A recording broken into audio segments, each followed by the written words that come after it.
Good evening, race fans, and welcome into another round of LFM racing. It's your Thursday night pre-Christmas fix. Merry Christmas, one and all, of course, this time next week. We'll find out who's been on the naughty list and who has been on the nice list. But for tonight, we're going to find out who is going to be on the podium. Of course, we will be starting once again with the PTT Racing Porsche Carrera Cup. At Imola, as we can see on screen, and then of course it'll be into the CaseKing.de Pro Series. Another double header from the drivers. And they're going to be seeing themselves going around Paul Ricard. So plenty of action to come. As I mentioned, we are here to start off for the Carrera Cup by PTT Racing. It's been an incredible calendar. Red Bull Ring, Hungaroring, Valencia, Misano, Barcelona, Zandvoort, Spa, Monza, Paul Ricard, Brands Hatch. We're Imola this evening. As I say, day off next week, so Santa Claus can come in and fill everyone's stockings. And then we're back on the 3rd of January for the 30-minute season deciding finale. And the prize up for grabs is not too bad at all. Is a track day with the PTT Porsche racing team at the Silesia Ring in Poland. Yeah, so quite the prize up for grabs. Based on last week's results, I think it's safe to guess who is leading the charge for aforementioned prize. Grantas Carrera, another race win ahead of Michael Frey in second, and Salinas rounding out the podium just ahead of Sasha Wasner. Himself and Max Florence losing positions during the race. No Abe Santema once again, so it does mean that stranglehold on top of the standings is entirely with Carrera, with Frey now up to second. The Porsche specialist getting the job done in the Cup cars. Jan Boucher is a bit behind, so Frey has done some solid work on the podium recently, with Leon Kren in 4th and Max Florence in 5th position. Giro, Medici, Wasner in 8th, Sapanen in 9th, and Hoffman rounding out the top 10 going into round number 11, where the drivers are. As we can see, already out on track.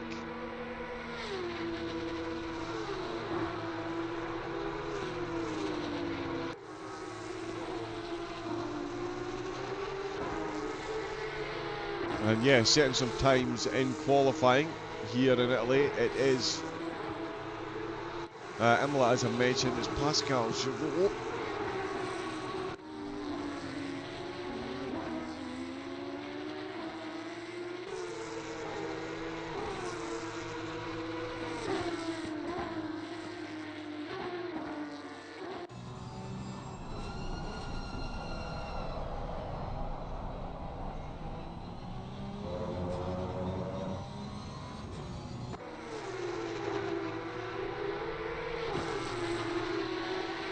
Oh, apologies, recovering from a touch of the cold. So of course, bit of a tickle in the throat. Let's see if we can get back to our current pole sitter, Pascal Giraud. There he is across the line once again. Now Wasner has set exactly the same time. So Wasner Wasner has set exactly the same time. Giraud is going quicker though. Florence in 3rd. Let's see.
There we go then, Max Florence in second, Michael Frey into the pits. We've got a minute left. Giroux still out on track. He's got time to finish this lap and get another one set. Wassner was up on the front row. He's now on row number 2. But he is a 10th up. Still got exactly the same time as Giroux. Florence exactly 2 tenths ahead. Half a tenth ahead is Frey. A couple of big movers down the field. Kuzmierzik just coming through the last couple of corners. He does need a big improvement here, but this is going to get him into the 43s, which would be a top 15 position from outside the top 20. Unless I'm reading this incorrectly. Nope, here we go. Across the line. 16th. Lost a little bit out of the last corner, and in fact Shins has just gone a lot quicker as well. He's just gone himself up to 7th place. So an absolutely solid time there. And Wassner's threatening purple. Wassner is threatening pole position with no time left on the clock, and he takes it with a 42.2. 3 drivers on a 42.2, separated by 75 hundredths. Yeah, absolutely incredible. Shins is going quicker, so is Medici. 34 car field. One car hasn't set a time as yet. Slade might be on for a quicker time here. Fabian Gross has already got the checkered flag. So it's Max Rainman just coming out in the final couple of corners. He's got a couple of tenths, so too the Shins, who is further back. So we'll see what Rainman does first.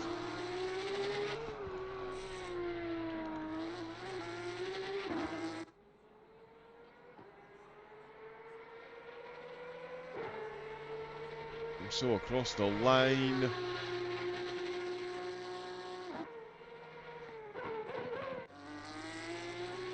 Carrera improvement. Oh, Shin's invalidated his lap.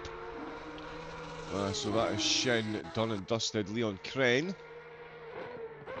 He's done with qualifying as well, actually. It looks like everyone has received... Oh no, sorry. Radstrom.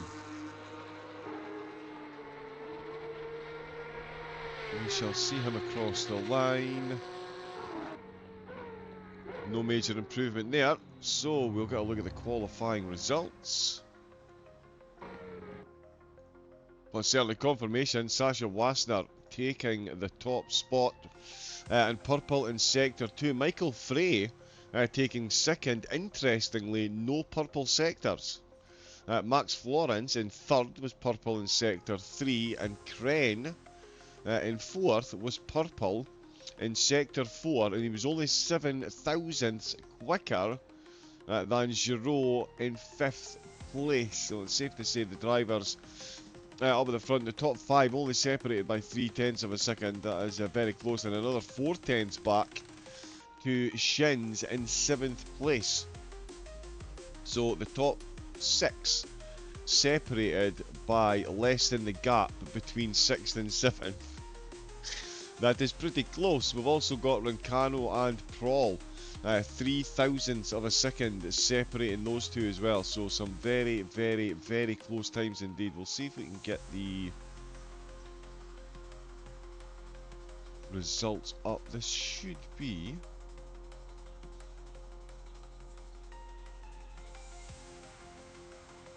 There we go, yes, so confirmation there all the times, and let me open this again. So yeah, as I was saying, yeah, the top 6 very close.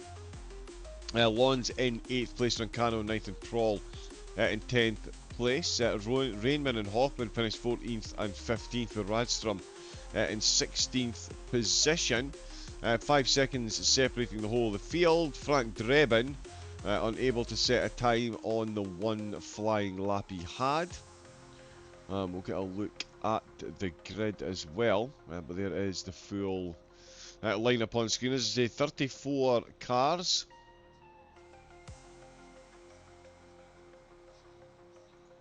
Out for a 30-minute sprint around the Italian countryside. Yeah, of course it's been saved more times by its local mayor than any other course in existence, and thankfully so. Built in 1953,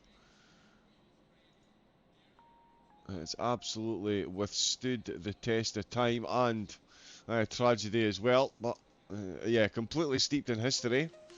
And we're going to see some more here tonight. No Grantis Carrera, of course, the championship leader, does have the benefit of a drop round or two in hand. So the penultimate round, he's not taking part this evening. Gives the rest of the field a bit of a chance to catch up. We'll see if we can get the starting grid, in fact. Oh no, we can't do that yet, sorry. We'll still go that up. We'll have a look. A quick reminder of the prize, of course. The driver's looking for a day out at the Silesia Ring, courtesy of PTT Porsche. That is in Poland. It will be the actual Porsche Cup car. Cannot wait to see any vlogs or diaries of that to see the difference between the sim and the real thing. Oh, there we go. There is the calendar, of course. We've got one round left to go. No racing Christmas Day. Just, yeah, too close to Christmas dinner, really. But we've got the Nordslife left to come to decide the 12 rounds of racing for season 20. And there we go, I believe. 20 seconds. We can, if I'm quick enough, get the grid on the go.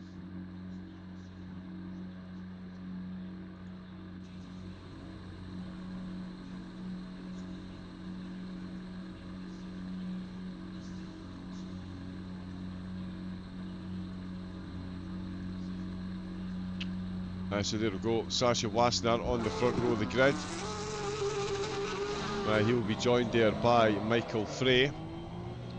In third place, it is going to be Max Florence. The times, as you can see, ridiculously close. He's going to be joined on row number 2 by Leon Crane, the flyby esports driver. Very quick indeed. Fifth position is going to be Rexy, Pascal Giraud behind the wheel of the Mean Green Machine. He's going to be followed by David Salinas into into turns 1 and 2. We shall see.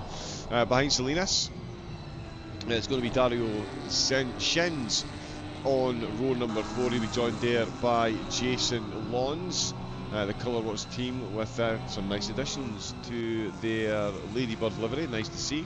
David Rancano for Predator Racing, brightening up again in 9th place. In 10th position is Pedro Roll, rounding out row 5. Row 6, it's going to be Danielle Medicia for Empower. And then in 12th place, Adrian Schmiegel, Engine Stuttgart EV. 13th position, we've got Martin Torgerson. It's at 43.317. Just there, sorry, Max Rainman, there we go. Another colour works entries, Mario Hoffman once again. Got the Christmas baubles added nicely as well. And there we go, it's not working. Oscar Radstrom in 16th position. He's ahead of Michael Kuzmierzik. Plenty of time still to go. Chris Eric Ederson in 18th position. Row number 10 is going to be Carlos Garcia in 19th place. He is ahead of Robert Weidbeck in 20th position. Sampanen starting down the field this week. 21st place for the Finnish driver. He's on row number 11 with Rafa Rivera. Bringing up the rear of the field this week. Oh no, sorry, we've got plenty more to go. My apologies. Kirill Lesnoy in 23rd position on row 12 with Zohan Fit, the Zero Lift Racing Team driver, 144.515. He's ahead of Oscar Biggis, the Engine Stuttgart EV, another entry for them, with Felix Frank joining him on row 13 for Calais.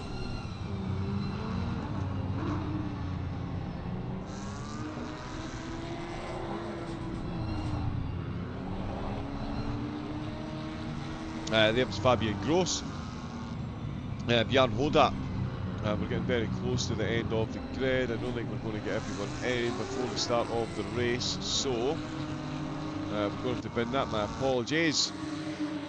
We'll get ourselves up to the front of the field though. We might have just about made it. We did have Drebin, Shoeborn, Malmin and Slade still to come, as well as Anbrenko.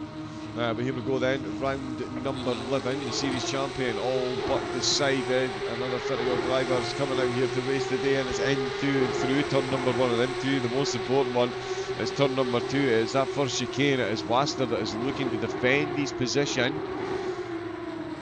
He is unable to, as Michael Frey sails it on through with a breathtaking manoeuvre there. Wassner now down to second place. The poor specialist Frey getting the job done. Max Florence, Kren, Giraud, Salinas and Shins all holding position, steady and true inside the top 10 until we get to Adrian Schmiegelt, who's actually made himself up a couple of spots. Pedro Pro Medicia handing over positions as it's very close behind. Rainman and Torgensen are going side by side, and that is through Toza, and he's got 2 wheels on the grass here, so he's going to lose a bit of a position there. Hoffman back to where he started. A couple of spots lost by Garcia and Lauri Sapanen dropping down the order, doing well in the championship overall, not great in qualifying. There's a massive concertina effect. We've got a car running massively wide. That's going to give Sapanen, no it's not, going to give him another position back through Aquaman Rally. Potentially not up at the front, we better check there. Michael Frey, Sasha Wassner and Max Florence still the top 3 in that order. We've got Kren, Giraud and Salinas, it looks like, having themselves a battle with Dario Shins. Pretty much bang in the middle there, stuck in the middle with you. Absolutely. We've got a close battle here with Oda. Zakharenko, one of the drivers I've missed at the start there, he's made up to 28th. Rafa Rivera is the driver that's tumbled down the order, so it was Rivera we saw wide through turn 8 on lap 1. He is now running down at the back of the field.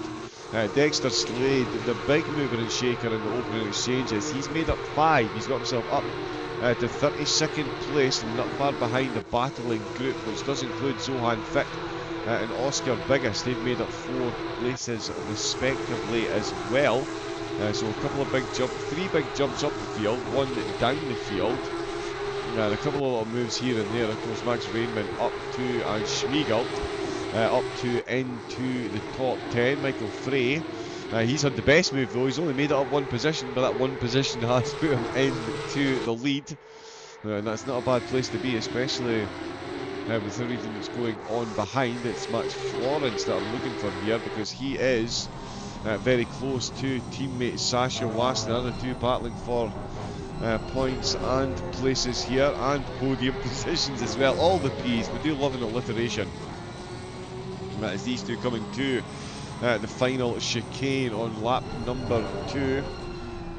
Already absolutely flying in. There is a threat of rain towards the end of the race as well. We'll see if that does have any effect. 27-degree track temperature, so plenty of heat in the tarmac to keep the tyres, to keep it as dry for as long as possible. And into the final couple of corners, really using those curves as you would expect. They're not slowing themselves up much either. If we'll have a look over the rear spoiler there, we can see the chasing pack led by Leon Kren is dropping behind lap on lap. Well out with the slipstream range there, and it's safe to say the top 3 doing a very good job. You can see Wassner really benefiting from that slipstream there, pulling out to the left ever so slightly, and has a little bit of a wiggle on the way out. That would have been me into the wall. For Sasha Wassner, that is just another corner. And it's exactly the same there for Florence on this one. Yep, incredible. Through toes we go once again, absolutely nose to tail, really using that inside gear to rotate the car with the power down and power away. That's another 3/10 on the chasing pack for the top 3. An incredible battle going on with Hoffman and the group here. Rainman as well, he's looking for a move up the inside of Pedro Kroll. Is he going to make this one stick? No, he's not. He's going to have to back out of this and slot back into line with Torgensen. Very generously and expeditiously lets him back into this little group. We'll see what Hoffman can see from his rear view mirror, and that train snaking ahead of him. Down through him, Aqua Minerale.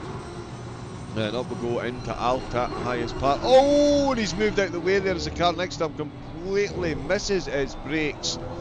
Stage exit left. That is Radstrom, who is tumbling down the order. That is absolute Jedi manoeuvre of the season there. For Mario Hoffman. Saw that one coming. Managed to avoid it and keep it between the Mayo and the Mustard, and is still involved in this battle with Raymond and Pedro Kroll still dueling out just ahead of him. We've got Dario Shins and David Rancano as well there. Oh, now we're even closer with Pascal Giraud, and that is very close indeed with Giraud. Max Florence keeping them honest up at the front, but it was Salinas and Giraud, so Salinas is now getting involved in this one. So the top three have all seen changes, and in fact Florence is ahead of Wassner. They've swapped positions.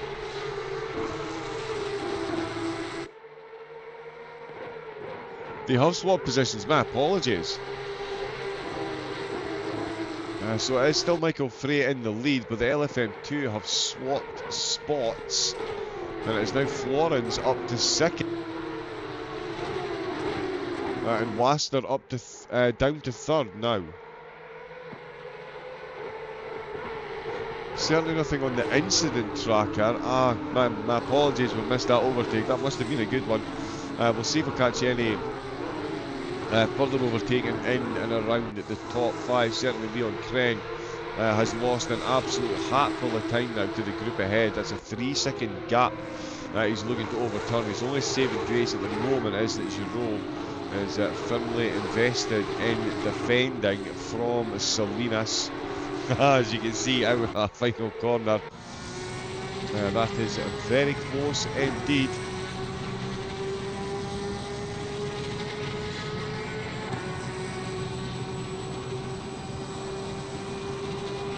Rexy is shaking it over to the left hand side.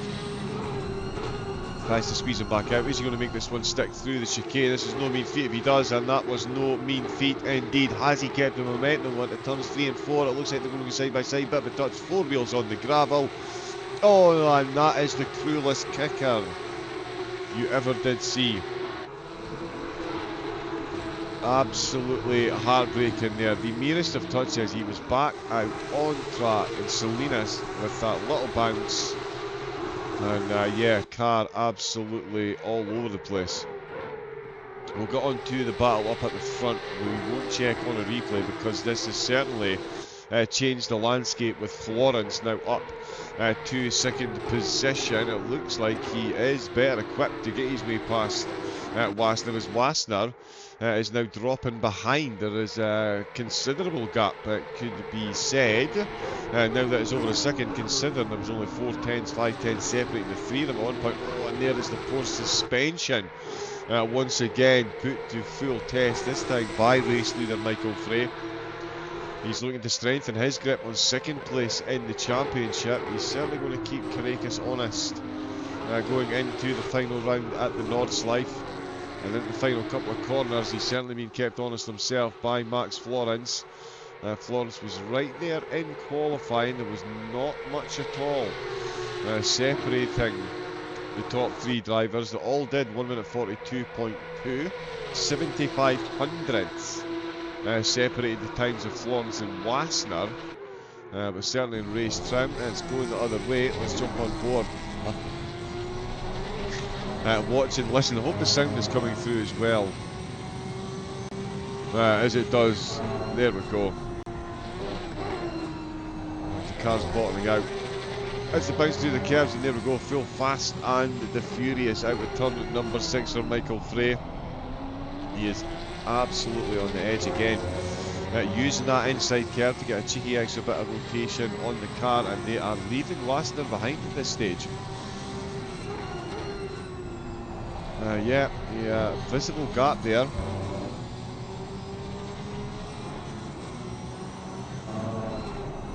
Certainly does make it a lot easier for Florence to concentrate on the car ahead and trying to find how to overtake. I know we're all thinking it from here. Keep it close through the next couple of apexes and then go for it on the start-finish straight. It's going to be very close into the final chicane, maybe a bit too close, as we can see Frey firing away out of Alta.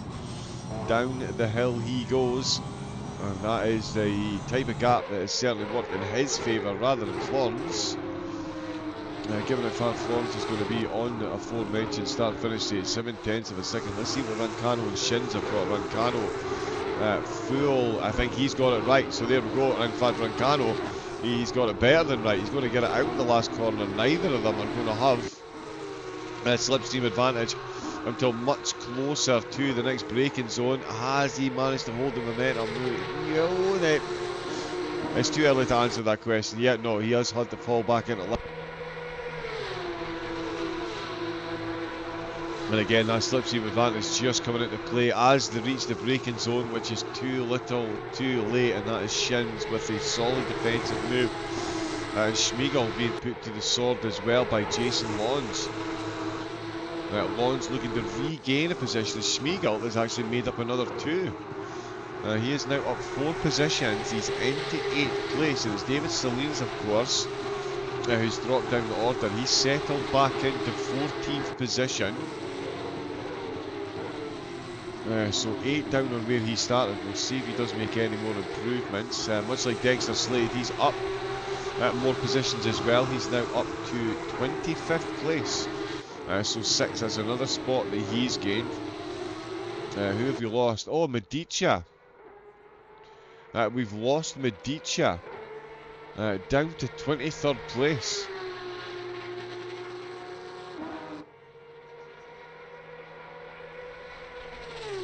Yeah, so massively down the order. Let's try a replay on that one.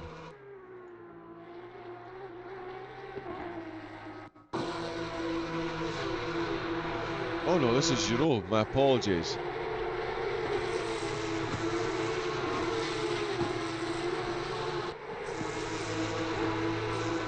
We'll see what this replay... Oh!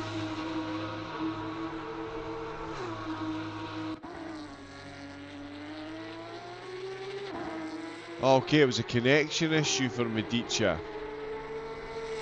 Okay. So yeah, connection issue there. That's why it showed a different car. So yeah, so Medicia, but he's dropped 23 places.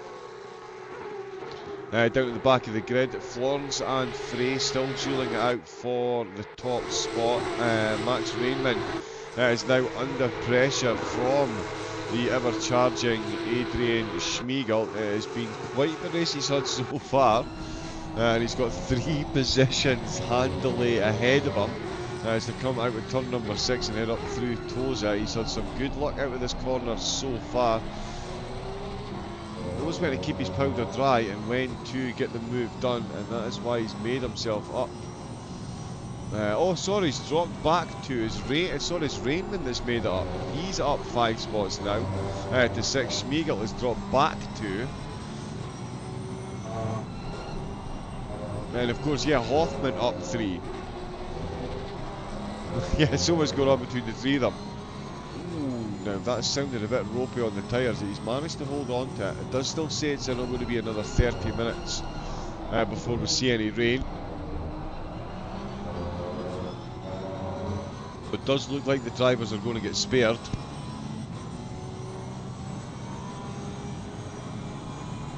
Which I'm sure they will be more than just about happy about. Let's see what Rancano... Oh, and he's gone the wrong way, Rancano. Back end stepping out through Ravazza, and that is a tumble down the order. Rancano, do we have... Yes, we've got a couple of incidents. Let's go to the first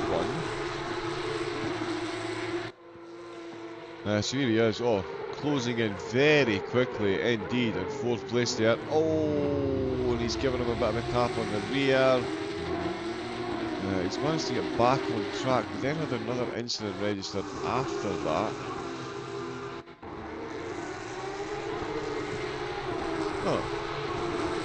Ah, okay, my apologies, another one's come through, so I think he's had another incident as well. We'll stay on the replay section at the moment and have a look and see. So this is the same incident out of Vatsa Part 1. Gets that bit wrong. And then this is, of course, the start-finish straight. There's the pit entrance. He is being fully overtaken here, yet no pace whatsoever out of Ravazza, as you would expect. Oh, they've made contact on that straight, and that will be frowned upon. Yeah, I do believe. We'll let the stewards take a look at that. With 15 minutes to go, sorry, 14 and a half. We're halfway through, and we're nowhere near through this battle for the lead. That is for sure. Here you can see it is Frey v Florence. Wasner now 1.3 seconds down. All the slipstream going to Florence at the minute. Can Frey fend them off? He's going to send them to the outside line, which is going to give him the inside through the chicane. Is he going to be able to make this one stick? No, he's not. Frey closes the door with the room to do so safely, and this battle will continue. Oh, he's had a bit of a wiggle there out of turn number 4. That might be costly for him. Into 5. Oh, and another bit of nose to tail there. Yeah, they are absolutely going for this one. We've still got a battle inside the top 10 as well with Jason Lawrence and Dario Shins. Shins has put on some phenomenal defensive work so far, and he's going to be put to the test further by Lawrence. And we've also got Pedro Prohl, who is just been overtaken by Salinas. Of course, Salinas down the order. He's made back a spot there, overtaken Prohl, who himself is down a few spots. Shout out to Fabian Gross, up 6 positions, and Dexter Slade has made up another position as well after Riviera. Of course, down to 28th place. Medici is still down at the back of the field, and the top 2 still. Oh no, my apologies, they're not within a couple of tenths. Here comes Sasha Wasner. So 13 minutes to go. We've already, well, we missed these 2 swapping positions. They have swapped positions during the race, and it looks like they might be about to swap back again. Whether that was particularly in Florence's plan, we will find out. But certainly Michael Frey, 13 minutes to go, he's got an 8/10 gap, so they're right on the bubble with the slipstream, so that's exactly what he needs at the most vulnerable part of the track. Gets the job done. He can keep a nice level head, do what he needs to do. So much care being used by the cars. Just absolutely incredible.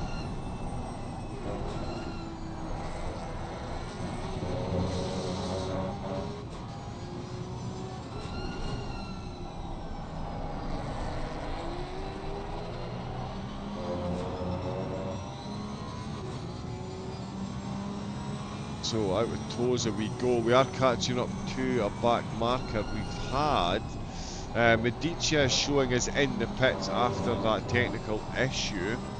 No one else has been in, so this is, I believe, Drebin down at the back of the field. He may have started with this. Oh, and that's a run deep through Aquamina Rally that Florence absolutely does not need. It might give him, yeah, there we go, the back marker moving out the way very quickly indeed. Realises this is the podium battle. Don't feel like being a kingmaker today. Oh, Wasner absolutely on the edge once again. Oh, it's now saying 10 minutes until rain, but the race is done in 11, so it will be dry tyres with 27-degree track temperature. That is going to be enough to fend off a damp track, you would say. Still got a decent number of cars on track. It's going to be another lap under the belt. It's 11 run and done in round 11, and it's Michael Frey who is leading the way. The poor specialist, as you can see, he is carving out a nice little gap, all things considered, so far in this race, with Florence and Wasner now dueling for the scraps at the top, at the podium table. They have swapped positions so far in the race. Wasner out qualifying Florence. Florence at the moment out racing Wasner. Back marker there, just getting over very nicely indeed. It's Pascal Giraud running a lonely race, but 4th place. Ain't too bad in the top split. And a bit of sideways. Did anyone mention post-cup car tyre wear? Yeah, I'm not sure we've got long enough left in the broadcast to talk about that. There is Lawns in 6th, got Shins in 7th. It's Rancano in 8th place, and he is putting Shins to the sword with Rainman. And Schmiegel rounding out the top 10 as Salinas goes past Hoffman. So Salinas making good play. Oh, and that is, he's run wide there. The Colourworks car, more than enough room left, but Salinas putting himself onto the grass. He does get the overtake done though. So that's him back up 3 spots, 4 spots, not bad. 9 minutes to go, and he's got a close battle ahead of him as well, so he will be keen to get involved. Bear with me a moment or two, we'll be back with more. Can I enjoy the coverage? We'll be back in a moment with the commentary.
7 minutes left to go of round number 11, and we've got some nice battles going on. Oh, Salinas and Hoffman still dueling out. Salinas almost taking the position, but Hoffman fighting straight back again, and that's brought Schmiegel in. Schmiegel's got his way past Salinas. Oh, and he's run deep. Hoffman's run deep. Hoffman's run himself off. He's going to lose 3 positions, 4 positions potentially, as here comes Torgerson as well, and Pedro Pro. So Pedro Pro is in the here. We've got lots of overtaking going on. And the top 2 are separated by 3 tenths again, 2 tenths. It's all going off in the closing stages. Into turn number 2, heavy on the brakes for all 5 of the cars, 7 of the cars, sorry, and screen. No one managing to make a move. The Sim Magic car just ahead of us, Colourworks car, sorry, almost losing out on a position there, but fending off beautifully is Florence and Frey once again. Get into a fray for the top spot. It's Frey who has led the way since early in lap number 1. It's Florence and Wassner that have both tried to get past. Wassner got close to Florence. Florence has now got close to Frey again. With 6.5 minutes left to go, and Schmiegel, the Rainman, Hoffman, Torgerson, and Pedro Proul are all in the hunt for a top 10 position. That is Mario Hoffman running himself out of contention, temporarily perhaps, but certainly in the short term. He's put himself behind this battle as it continues through Aqua Rally, headed by Adrian Schmiegel. Still up these 2 positions. Oh, and there's a big look up the inside, and that is a massive miss of the brakes. He's yeah, that's a problem that someone's had there. Oh, there's a big contact there and a big problem for a couple of the cars. Oh, as the Ladybug gets squashed and very nearly loses its nose as well. Rainman Schmiegel. Who was that other car? There's so much going on. I'm sure it was the black and white one. Zohan Fitz now getting involved, and there is rain falling on the track. It was Torgerson. So yeah, Torgerson completely missing the brakes again through the final chicane. And another near miss avoided, although a couple of cars catching it on the way out. It's all going off. So if you jump onto a replay, you miss something in the rain. Right, well, if we jump on a replay of rain, we can see Torgerson behind. Just absolutely missing the brakes, causes a concertina as the drivers try to just wrong place, wrong time for a few of the cars there. A bit too much to verbalise in one sentence. We've got another couple of incidents going on. This is Showblom down at the back of the field, so the rain looks like I might have been wrong about the rain having any kind of impact on the cars. Already the curbs are slightly damp, and the worn tyres are not fans, it would seem.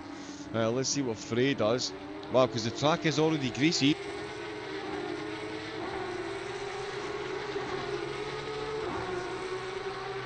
So the track is greasy and it's down to 25 degrees. So it has dropped Rancano a yellow flag. Oh, 4 long minutes to go, and it's Michael Frey that leads the dance. Oh, it's highly unlikely anyone's going to come in the pits, but everyone's going to wish that they can by the look of it. That is Max Florence going absolutely sideways. There's Weidbeck on the grass. Robert Weidbeck on to the grass. We have got yellow flags left and right as Jeroen Kren as well. Both finding their way out with the track limits there. Pascal Giraud particularly. Rexy riding rough at the moment, that is for sure. Let's see. I mean, it doesn't look like much, but these Porsche Cup cars really do go through their tyres. It's a bit of a wiggle there. Yeah, so even coming at the end of a 30-minute race, the track starts getting greasy, those curbs start getting greasy, the grip on the wheel gets tighter and tighter. Michael Frey is the front runner at the moment. He's fending off the advances of Florence, especially even Florence is trying to get in the slipstream. Starting to get a bit of spray off the back of the cars now. Where best can we see that? Yeah, there you go. You can, hopefully that comes through on the stream as well. But yeah, certainly there is a bit of spray coming off those tyres. Salinas looking to make his way back through the field, and he's gone past Rancano. Oh, and Rancano all kinds of sideways there. That is a full tank slapper. I've got another one for Carlos Garcia as well. As he's off the course. I think there's been a bit of contact with Zohan Fit. Two of them going side by side and trading paint. That brings Robert Weidbeck back into position. Is anybody keeping up with? Oh, anybody going into the wall? And there we go. That is another car bouncing off the wall, and that's Fabian Gross out of Aqua Minerale with less than 2.5 minutes to go, with massive separation between front bonnet and bumper. Front bumper and bonnet. That is a big bounce there. Oh, there's Pedersen making a mistake. He's off through Ravazza. We've got more cars off left, right and centre. We've got Michael Frey still hanging on. And that is Max Florence having a bounce as Torgerson goes sideways. Torgerson. It's all kicking off. Someone sacked that commentator. I don't know who it was that said the rain would have no effect, little to no effect on the race. He clearly knows nothing of what he talks about, and that man should be sacked. There's someone coming out of the pits, hopefully on wet tyres, because this is crazy bonkers at the minute. We've got Rancano trying to defend from Salinas. No, he's trying to defend from going off track at the minute, because that is not a sound looking automobile. I'm not sure that I'd pass its MOT. We've got Pedersen and Hoffman with Kuzmierzik now ahead of them. They're all carrying some more wounds, to say the least. Andrew Toza has no grip on the back tyres, and that is Goodnight Vienna and Goodnight Battle Pedersen and Hoffman both making it through. Zohan Fit up 9 positions. Dexter Slade up 9 positions. Drivers of the day right there. Although, I mean, Michael Frey, he took the lead. He took the lead before the end of Sector 1 on lap. Oh, and he's been absolutely taken out there. Or he's taken himself out. He's gone either side. A slight movement by the back marker, and that is Max Florence. Huge contact. Sasha Wasner ends up off as well. He's completely missed his brakes into the first chicane. Finds himself off track, and Max Florence. We don't use this for broadcast normally, but you can see there that is a lot of damage on the front of his car. In fact, I wonder if front splitter. No. Oh, and Michael Frey going sideways. The track is now indeed damp. So again, I know absolutely nothing of what I talk about. Do we have time to watch the Florence incident? It doesn't actually say. It doesn't. Wow, it doesn't have the Florence incident. Okay, my apologies. Maybe car number 13.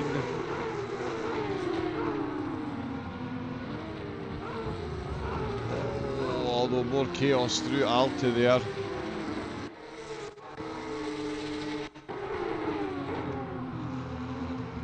No, more chaos there as well. Oh, and Rancano. He's now going off as well.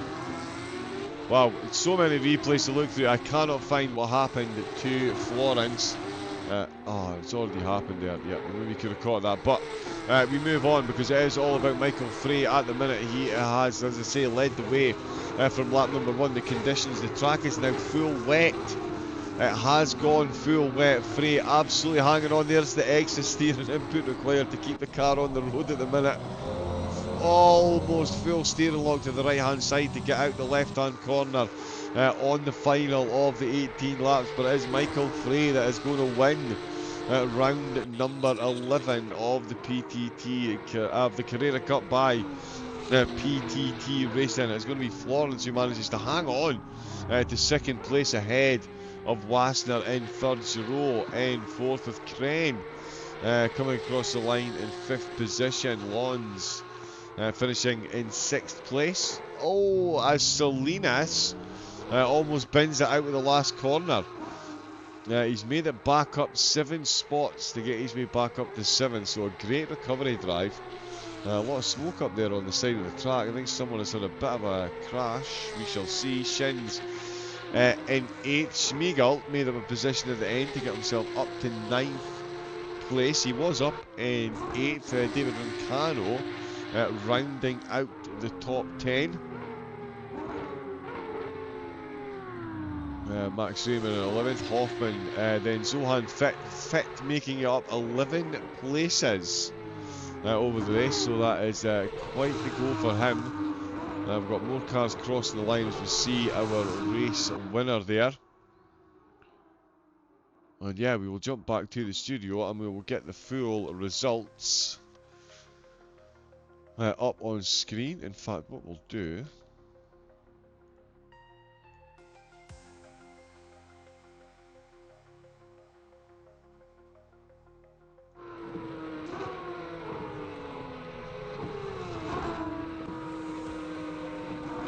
Oh wow, Torgerson has been disqualified.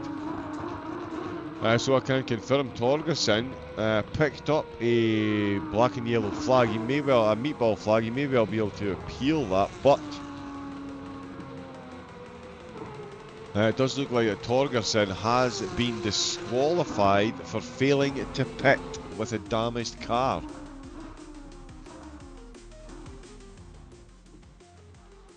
So that is certainly going to be a painful one for him. Confirmation, can confirm though.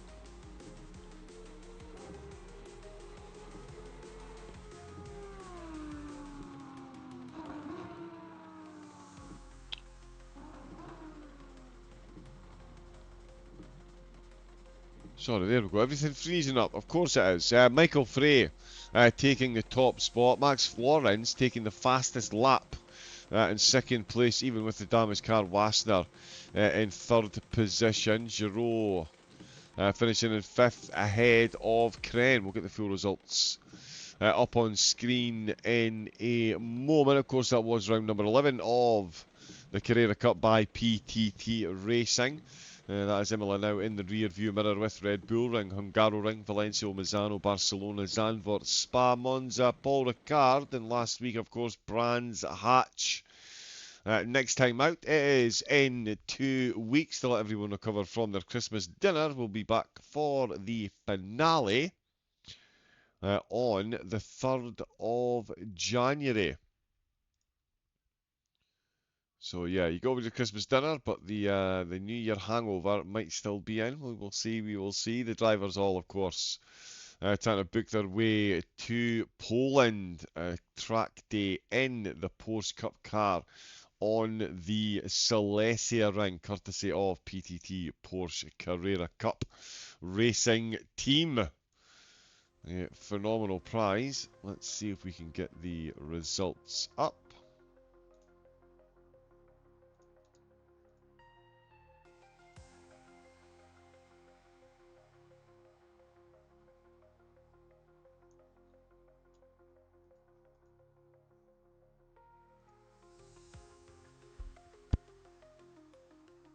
A few moments, we'll just get those refreshed. Of course, we've still got another 2 races to come. The CaseKing.de Pro Series. That will be back for its double header tonight.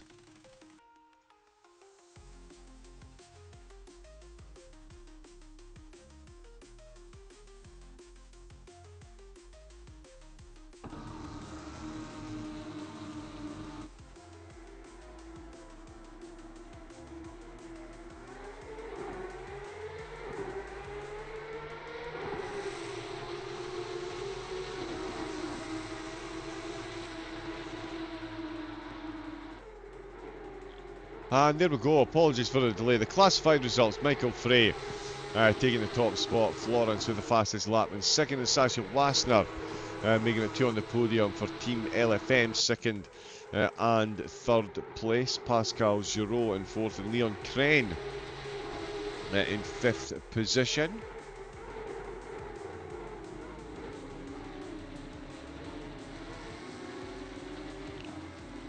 For some reason that has disappeared.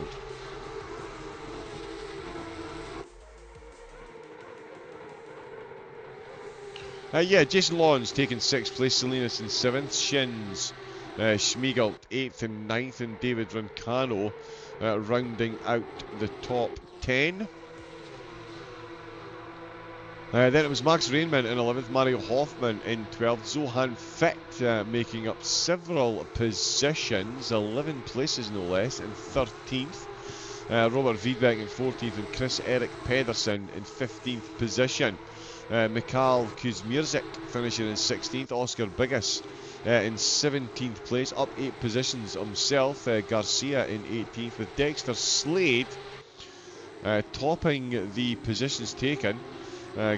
12 spots he made up to finish in 19th place. Lesnoy in 20th. Radstrom and Prohl 21st and 22nd, with Felix Frank Verkalet in 23rd place. Björn Hodap in 24th, with Fabian Gross tumbling down the order after that crash in 25th. Ahead still though of Laurie Sappinen in 26th. Malman in 27th, with Riviera and Dumdier inside the top 30. Zakarenko rounding out the top 30 ahead of Soblum and Frank Drebin. Medici and Torgerson both failing to finish. Sorry, Medici finished an extra lap down after the connection issue, and Torgerson did not finish the race, was DSQ'd on the last lap. So lots of information there, but what does that do to the standings? As far as the top spot goes,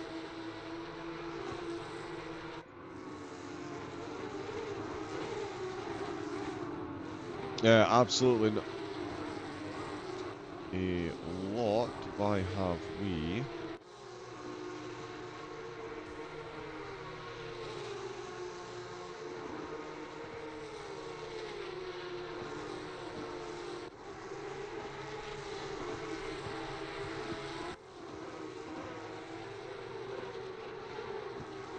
Sorry.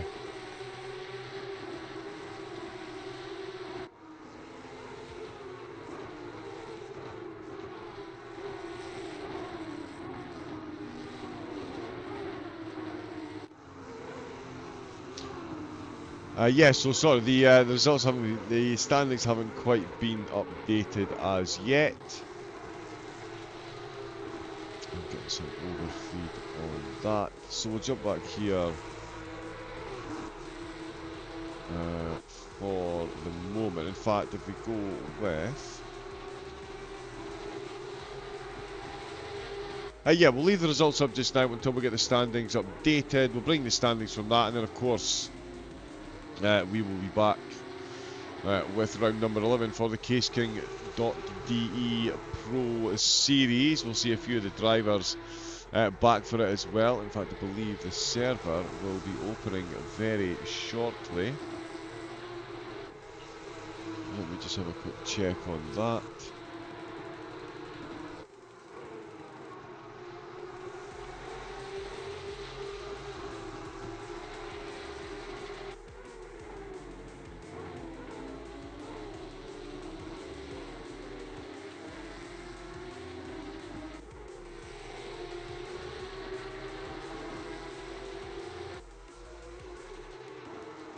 And in fact, yeah, we are up and running, so let me see. If we can't get it now, we'll grab them between the two races.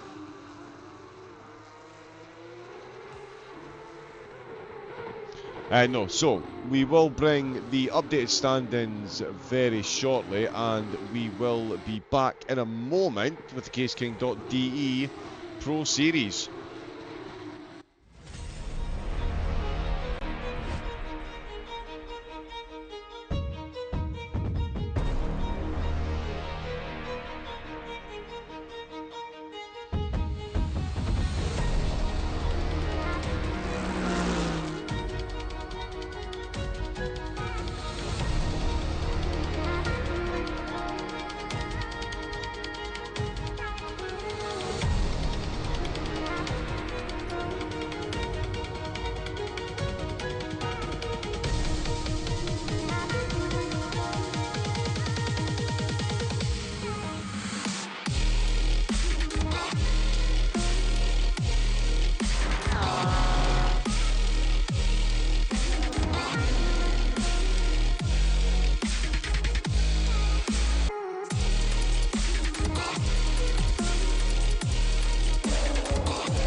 Yep, season number 20. Absolutely flying, and we are flying into our next round of races. There we go. The car's there already in. The threat of rain on the horizon. I will save judgment. You know what they say, it's better to remain silent and be thought a fool than to open your mouth and confirm it.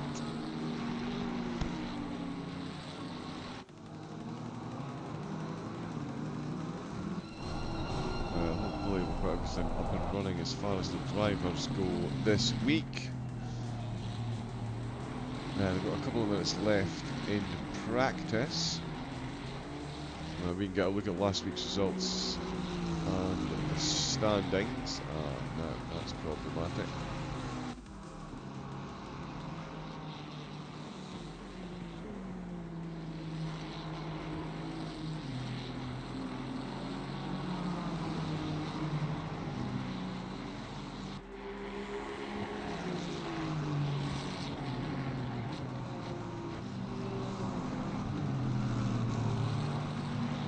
Bear with me a moment, some minor...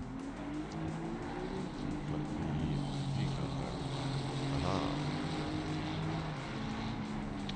There we go, apologies. So,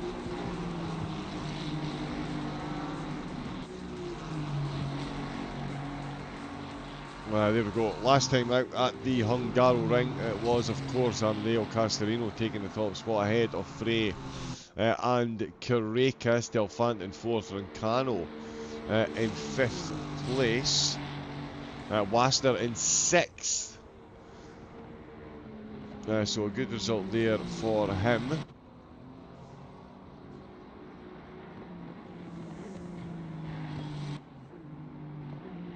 Oh, my apologies.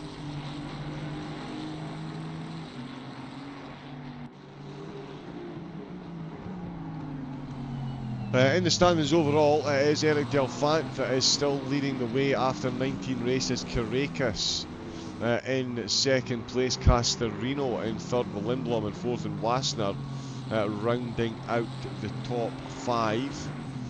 Of course, the drivers so far have been around Spa, Donington, Imola, Watkins Glen, Brands Hatch, Silverstone, Nordschleife, Valencia, Suzuka, and the Hungaroring, as we just saw from the results. Paul Ricard this evening. It's a 20-minute race to decide the starting grid for race number 2. It's a 40-minute race in race number 2 with a 20-minute pit window.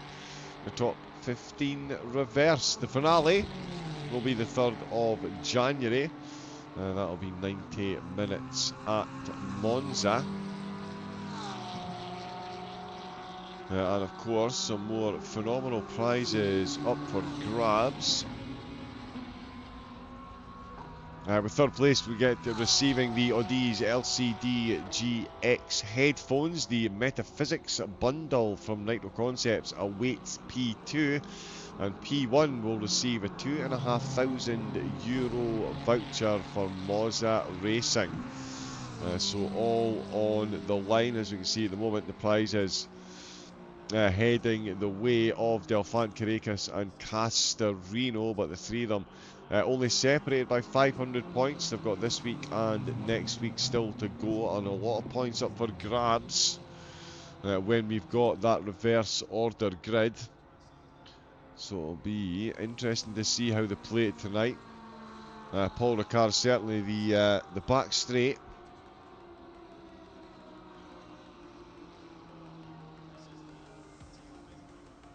That is definitely going to be one where we're going to see a lot of action. At the minute, we've got closing in on 40 drivers for tonight's race. So it is going to be a lively one.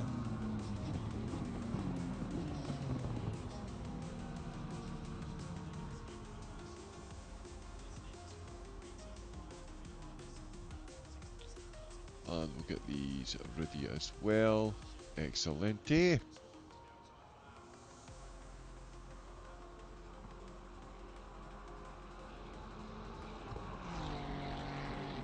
It's certainly an interesting track, Paul Ricard. It's loved and loathed in equal measure, I would say. I think once you learn it, it's certainly a track that drivers can get on board with. It's a difficult one though, and it's very easy to find yourself going the wrong way when you consider the way the layout is done.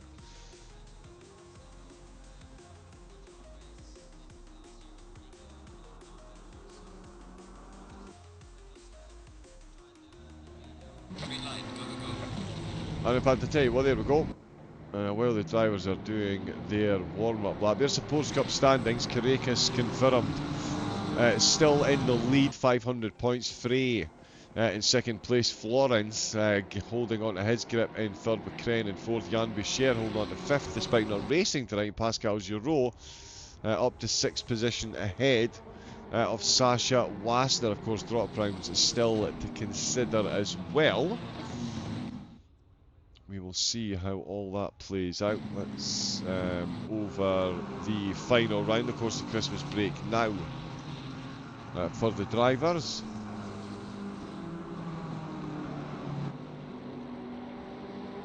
Well, before they can settle down and look forward to their Christmas festive break, it is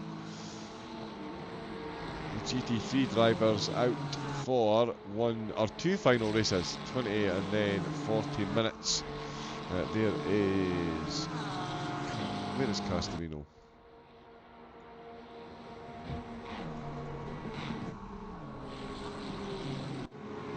Castellino's in the pitch. There is Carrera. Nice slipstream along the back.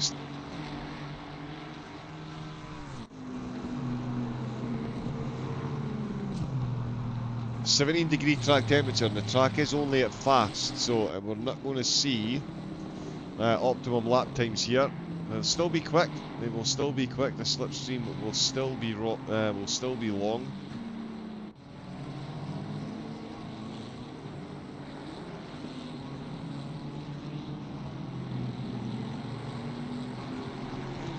Some nice liveries on display. So yeah, they've got 15 minutes of qualifying. Oh, almost a bit of contact there. Mateusz Meeks Honda nearly getting himself a Rexy in the rear end. There is Cornier for Naga Racing out in the Ferrari. They're all queuing up at the final corner to get themselves some track position. So a whole lot of yellow flags. It is Kavaka. He is leading the charge at the moment, is he? Oh no, we've got another couple of cars ahead of him. A few more behind, so we'll get some flying laps in soon as the queue continues. Dragon Soup livery, very nice. There's Lassner. A couple of the cars still in the pits. In fact, it's just Wise who's in the pits. We'll get some times coming in a moment.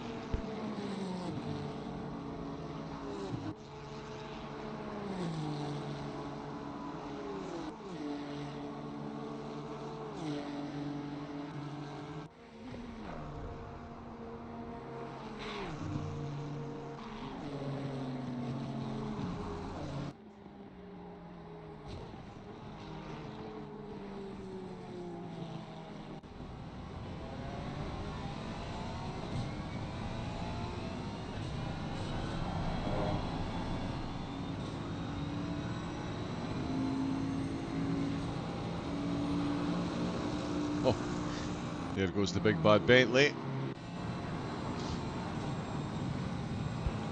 We'll have the top end speed between that and the Ferrari. Oh, although, yeah, I think the Ferrari's lifted a bit because the McLaren's just gone whizzing on through as well. Let's see where Kavaka is. He's going to cross the line, and he is going to be the first time set with a 53.477. Although Mateusz Meeks instantly with a 177, 3/10 quicker. Van der Meer crosses the line, another Honda. He's in third. Eric Delphant. No messing about. 52.8.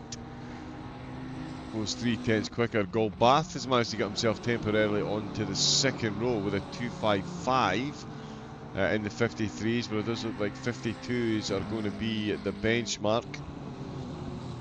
The track might get to optimum.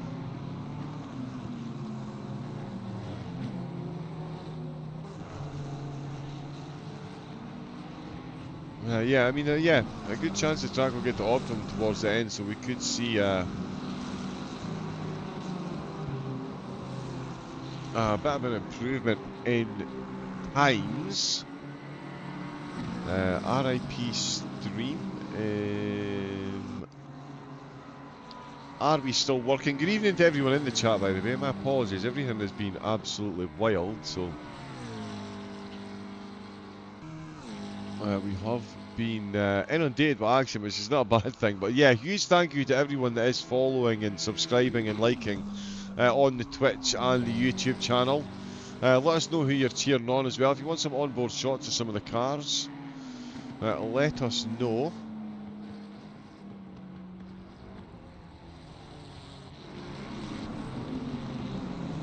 Always happy to put them on. It does look like the stream is still running. Yep.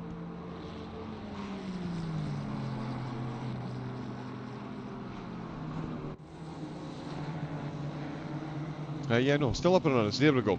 What have we got? 9 minutes left of qualifying, so 6 in the bag so far. Nope.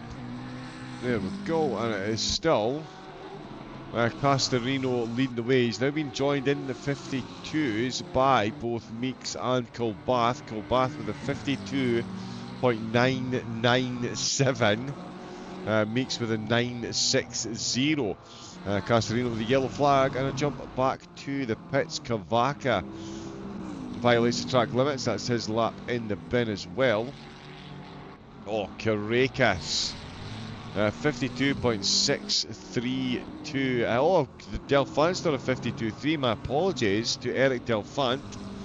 I did not see him right over the top there. 52.355. Ahead of Carreras with a 52.6. And then Castorino with a 52.7. On his way out the pits with some fresh rubber. Strapped to the rims.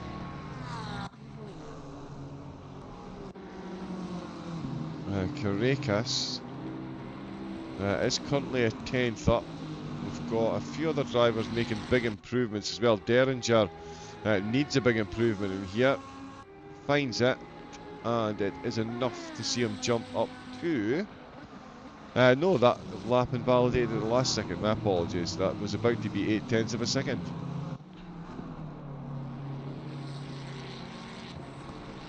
Lon Van Rossum looking for a big improvement here as well.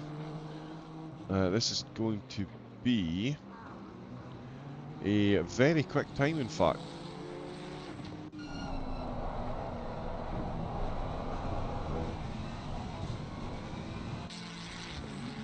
Yeah, let's see what Van Rossum does there. Currently 34th. Goes up to 11th. Job done there. Carreras still finding time. He's through turn 12 now. So he's done the hard part. He just needs to get through the final corner. He's got a Bentley ahead of him.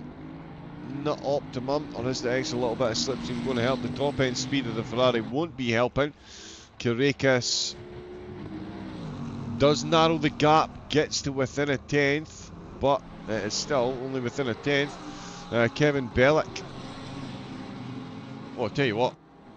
Yes, let's keep an eye on Kevin Bellick. The Lamborghini driver has got this lap absolutely hooked up. The track most definitely rubbering in. Let's get some cheeky front splitter cam. And yeah, Kevin Bellick is on an absolute flyer. The track is heavily rubbering in. We've got the top two currently in the pits. Castorino's out on track. He's going to be glad he is. I think Delphant and Carreras are going to be coming back out again soon. Kevin Bellick in the Lamborghini comes round the last corner. He's heading across the line. Unless this is lying to me. Oh, and it is so close.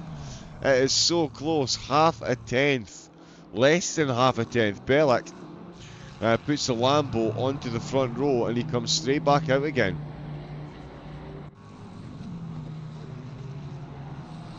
Delphant is back out. Bellick is leaving the pits. Carreras is back out as well. Oh yeah, there we go. Kevin Bellick in the Lambo. What a time. 1 minute 52.3 to split Carreras and Delphant. That is absolutely no mean feat whatsoever. We've got a quick look at the rest of the field.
Hello again, apologies once again folks, getting myself over a little bit of a cold, so a bit of a tickle in the throat, but we'll crack on. Castorino certainly has been. There's been a bit of a tussle at the top of the table, and it looks like Castorino might be about to settle it as he heads through Latour. He's got himself a nice bit of a gap. Carrera's he's gotten very close, and in fact 51s for Castorino, and he's about to go quicker again by the look of it. 51.9 to 51.7. So the gauntlet firmly laid down. Carrera is not up at the moment, but does need to find half a second, and he's a fair bit into the lap. Delphant is going quick enough to go past Carrera, in fact. And he does take it at the death. So Delphant on the front row of the grid. Carrera crosses the line, and he is done.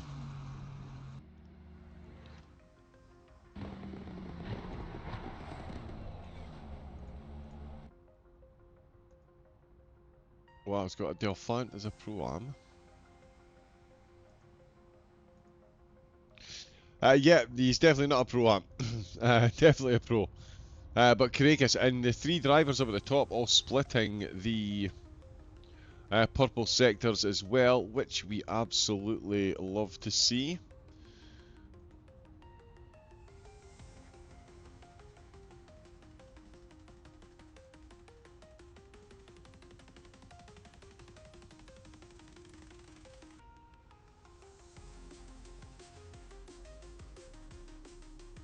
So there we go then, the qualifying results for round number 11, race number 1.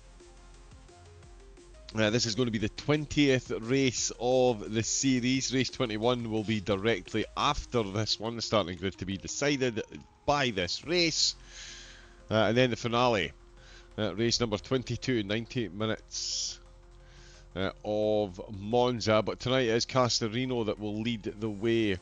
At the start of the race, he took the fastest sector in Sector 3. Delphant starting in second, took the fastest sector in Sector 1. Carrera starting in third, took the fastest sector in Sector number 2.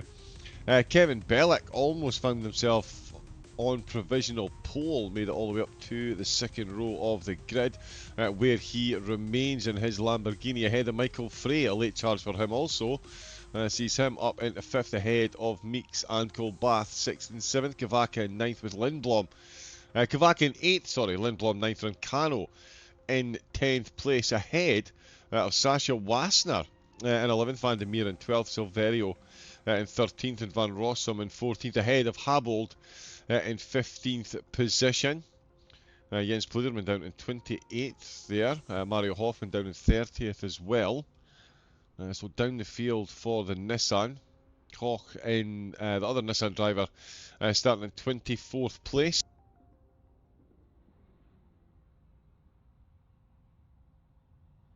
Uh, 35 of the 36 drivers set themselves a lap time.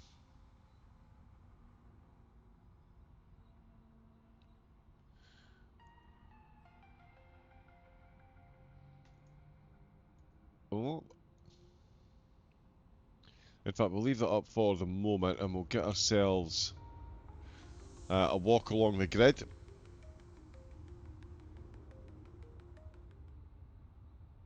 Quick reminder, the drivers, €2,500 to spend for the series champion. Not bad at all. The Metaphysics bundle from Nitro for P2 and the Odays LCD GX headphones for P3 in the championship. And as I mentioned, we have only 2 races left after this one here. So 3 still to go. 2 after this. We've got a 20-minute race now, a 40-minute race this evening, and then a 90-minute race for the season finale.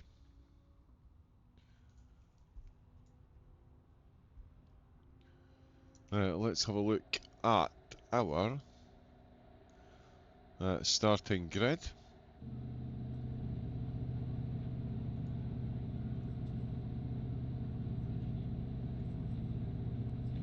There we go, Castorino leading the way. Next up is going to be Eric Delfant in second place. Half a second down. Grantis Carracas. Half a second down as well. So very close here. Kevin Bellick in the Lamborghini starting in fourth place. Then it's going to be Michael Frey in the Porsche. We'll see what he can do to combat the lack of top speed there, because that is a Honda with Matej Meeks just behind them. 16-degree track temperature. That's certainly in the favour of certain cars. Romain Kilbath starting in 7th place as the lights are coming on as well. João Cavaca starting in 8th. Then it is David Lindblom in 9th position.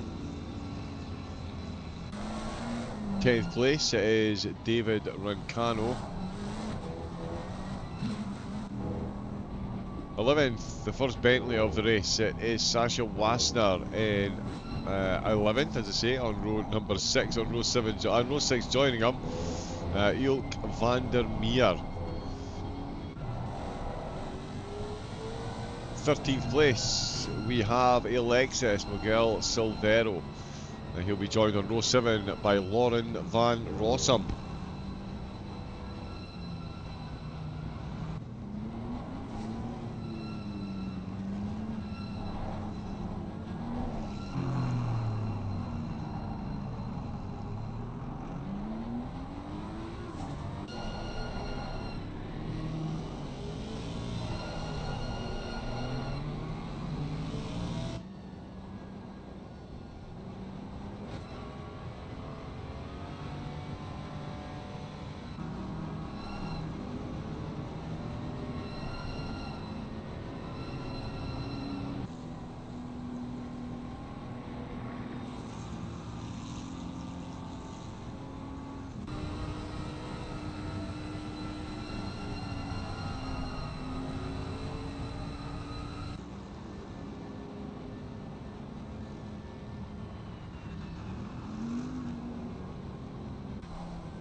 There we go, almost through the good, apologies. So Charlie Hall 25th, Ianis Cornier, I believe this is.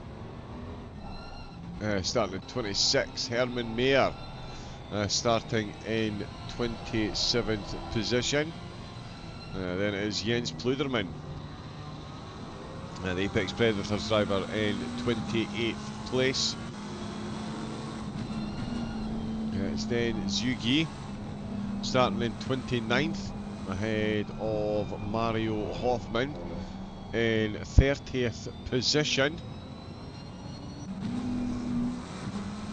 Schoenmaker starting in 31st. We're just about going to get through the field. We've got Deringer starting in 32nd place. Lepishu starting in 33rd. He's going to be just ahead of Stefan Kozubek, another Nissan driver. And on the final row of the grid, Anton Leschenko in 35th place.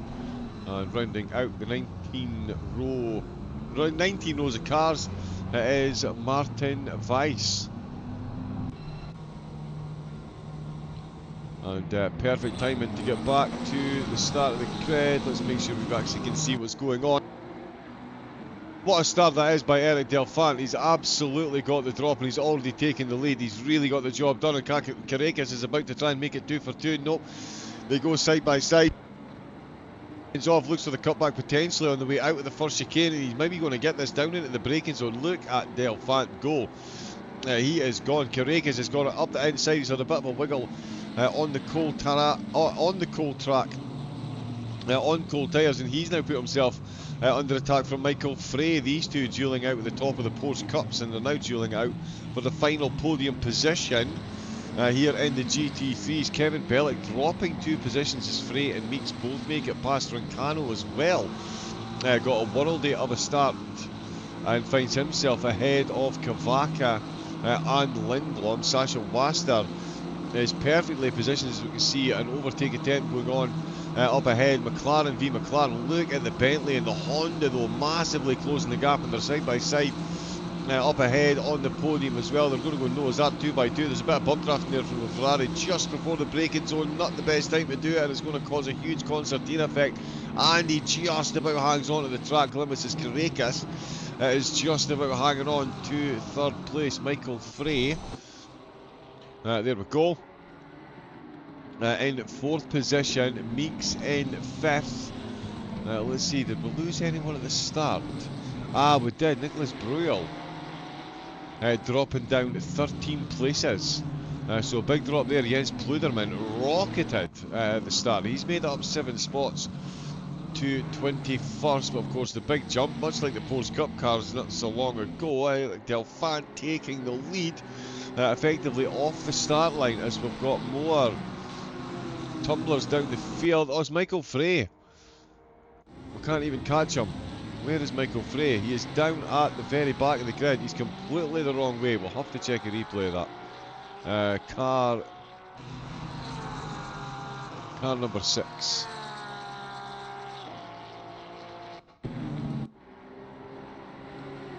So he's got the Honda close behind him with Hoffman. That's Karakas just ahead of him. This is the final corner.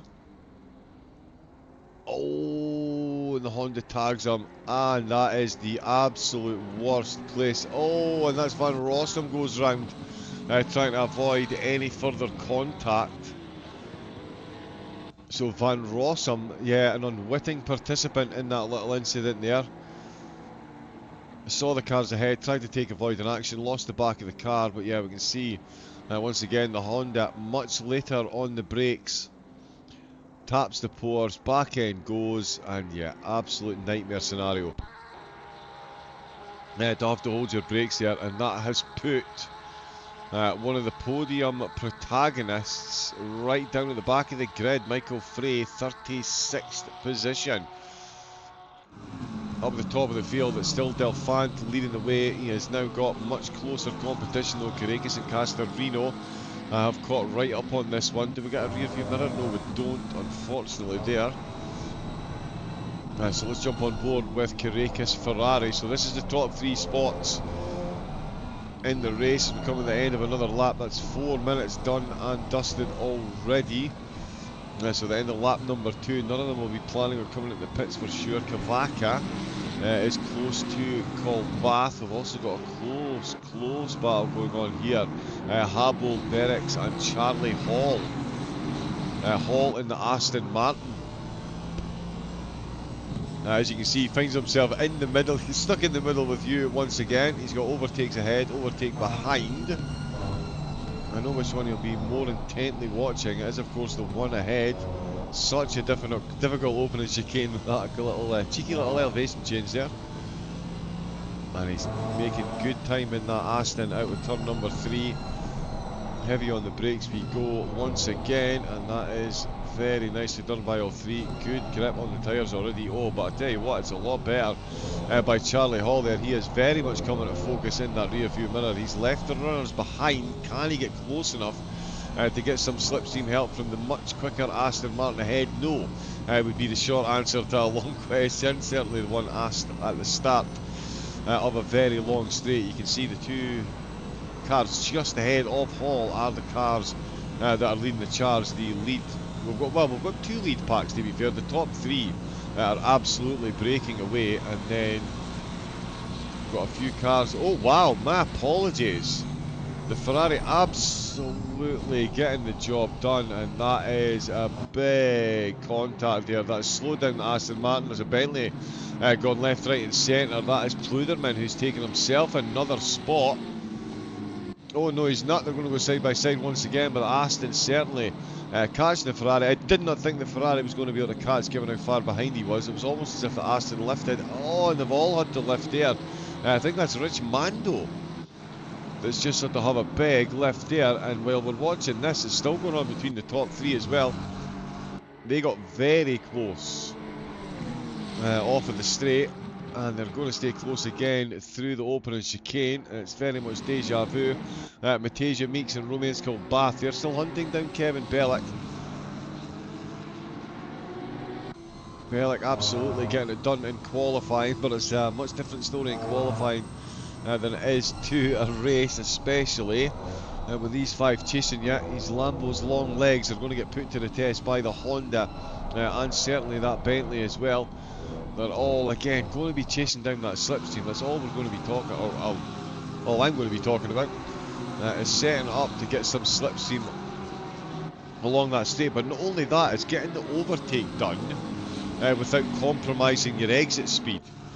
You really need to get the job done before the right-hander. Going side by side through there, you're not guaranteed to be at your optimum pace. And that is not optimum. Kavaka with Waster in the Bentley chasing them down. The big Bentley bonnet. New right-hander. Oh, we've got a car down. We've got a car out with the train. It's not Castorino. Is that Colbert? Castorino. Yeah, he's found himself off track actually. They are changing positions. Castorino and Carrera once again swapping positions.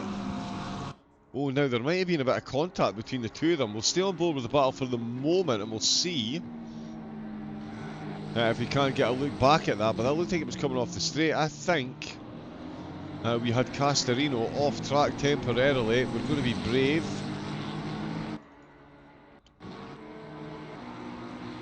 Yeah, there we go. Coming to the end of the straight. Wow, the Ferrari Castorino. Carrera's running zero wing. On that, can't get for him. Takes it up the inside. Oh, and a little bit of a wiggle there. Just runs out with the track limits. And yeah, it does run a bit deep, so I don't think that was the car that was salt wide, but certainly not an optimum line there. And the three of them live to fight another day. Kevin Bellick still fighting off Matej Meeks, who's got Kavaka and Sasha Wassner in massively close attention. Great to see the Bentley involved, so we've got a passenger seat on the correct side of the car. We can fully enjoy the racing, of course.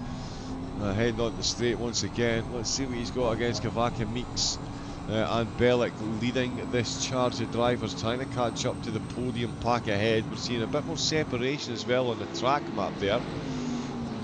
The groups are separating out a bit. Lindblom and Kilbath are close. Wassner and Kavaka. Castorino again. Carrera and Delphant still leading the way, but he's still got these two absolutely glued to his hip at the moment.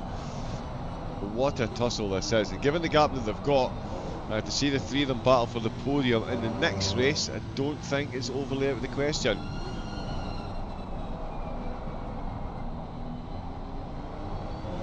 Yeah, very nicely done. Very nicely done by the three of them. 4 laps into this one, 10 minutes left to go. The top 15, the race number 2, the starting order will come from the finish order of this race. The top 15 will be reversed. So at the moment it is Rich Mando in the BMW who's going to start race number 2 in the lead. He's got a battle on his hands, so is Beric Pluderman and Chilodi, all looking for a piece of that action as well. Starting out in the lead. I mean, it's a double-edged sword, to be fair. I'm not sure how I would feel starting in the lead of this race. Knowing how quick everyone behind is. Speaking of quick, Castorino setting fastest laps, 52.357. Carrera with a 52.370, so 13 hundredths between their fastest lap times. Is ridiculously close, as you would of course expect. Carrera in second place with Castorino now in third position. All the changes all the time. Castorino starting on the top spot, Carrera and Delphant both going past, and I think he has only recently got that done. We're onto the straight once again, and he really is keeping that Honda honest in the slipstream. He must have brake ducts massively open. Zero wing, lowest right height possible. He's absolutely keeping up with that Honda, but here comes the McLaren. You can just hear it on his left-hand side there. Oh, yeah, better sound of the Ferrari on the right. There we go. Pops back in, looking for it around the outside if he can. There could easily be a two-position switch at any point in time. Oh, wow. Delphant at the minute, my heart would be beating out of my chest. I'll bet he's as calm as a coma.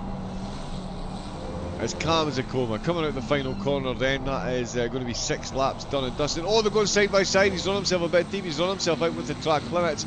And Carrera almost yielding ever so slightly to let him back on the track. But it was Delphant that found himself running wide. There is less than a tenth and a half of a second separating the top 3 across the line. And then the lap, he's going for it up the inside. He didn't really look like he had a choice there. He was carrying so much more momentum and had to really use the brakes to stop himself collecting a side-on-side contact with Carrera there for second and third. I mean, a bird in the hand is worth 2 in the bush. Currently on the podium. Do you want to make Kevin Bellett's Christmas dreams come true and promote him? Probably not, but you do want to be going for those race wins. If you don't go for the gaps, are you a race driver? I mean, it wasn't even like it was a gap, to be fair, for Castellino. He didn't particularly have a choice. The 2 ahead just did go that little bit slower in the corner, and it really gave him a bit of an option. There is David Lindblom for the Pixel Pilots. Let's see what his Honda can do. And it's getting dark out on track as well, which you love to see. The headlights are on. He is definitely using that slipstream. Where is he going to be when he comes under the bridge? Not close enough. By the look of it, he can certainly pull out with him. McLaren has got the corner, and he's had to use an extra little dab of the brakes there. Just that little bit more pressure to keep the pressure on, but it's pressure that hasn't yielded a position so far. Will we see any of the pressure being applied up at the front? Yield any positions in the closing 7 minutes of race 1 from round 11. I'm sure Delphant will be full negatory to that. No, rear wing please, thank you very much. Whereas Carrera and Castellino will be more than keen for a position or 2 perhaps. Let's see, as Castellino 52.357, still the fastest driver on track. Delphant's quickest lap 52.5, so almost 2 tenths slower over a single lap than the 2 cars chasing him, but he is leading the way. So it's not always about top end pace. Consistency. That is exactly what you need.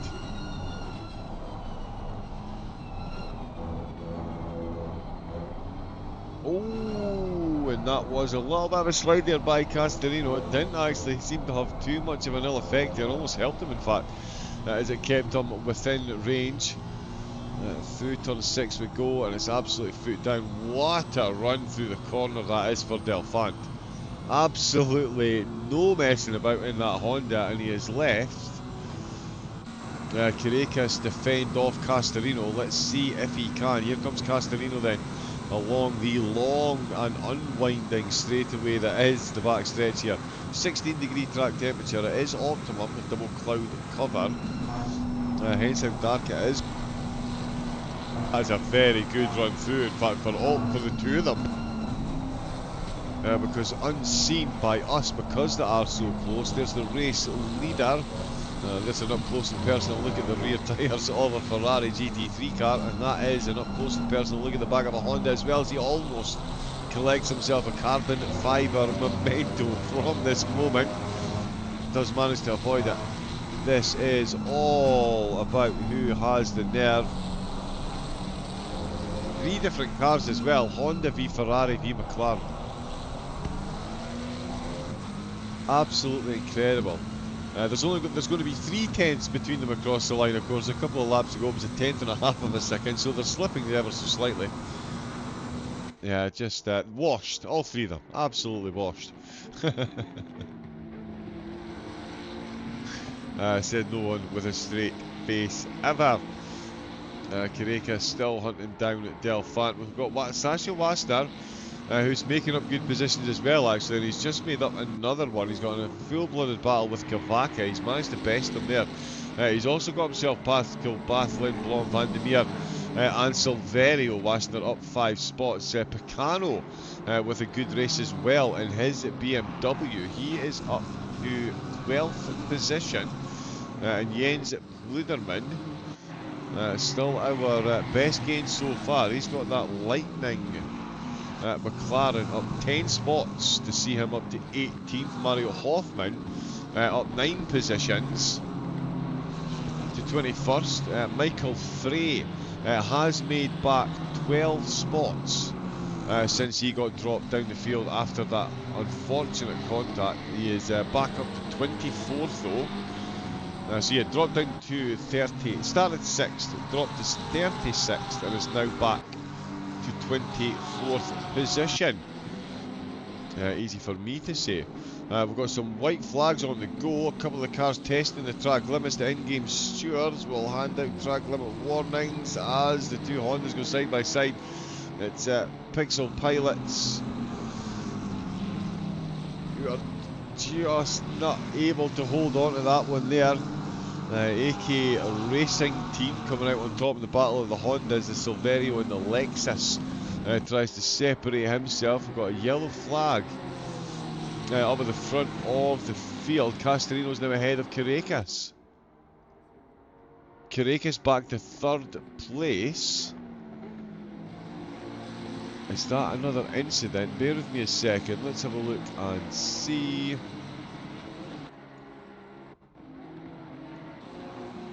Okay, so yeah, there has been a bit of door banging. Just coming to the end of the lap, Carracas, he had his nose in front while I was looking down the field. Carracas got his nose in front. Oh, there was a bit of contact there, and yep, he managed to slide through. Castorino and Carracas ends up off track and down into 3rd place.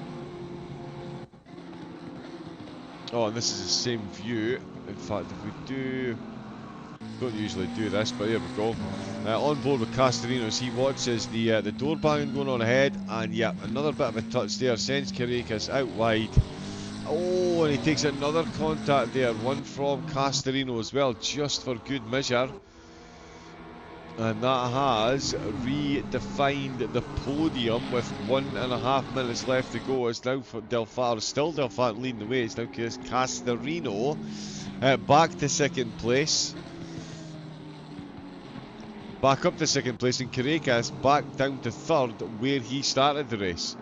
It's getting very dark out on track. The temperature has stayed the same. And Kevin Bellick has actually got closer while all that's going on. So Kevin Bellick is closed to within 1.8 seconds. Waster still closing in on Kavaka. Silverio still being absolutely hunted down by Van der Meer and Lindblom. But yeah, we need to keep an eye on the battle for the race win. It is confirmed.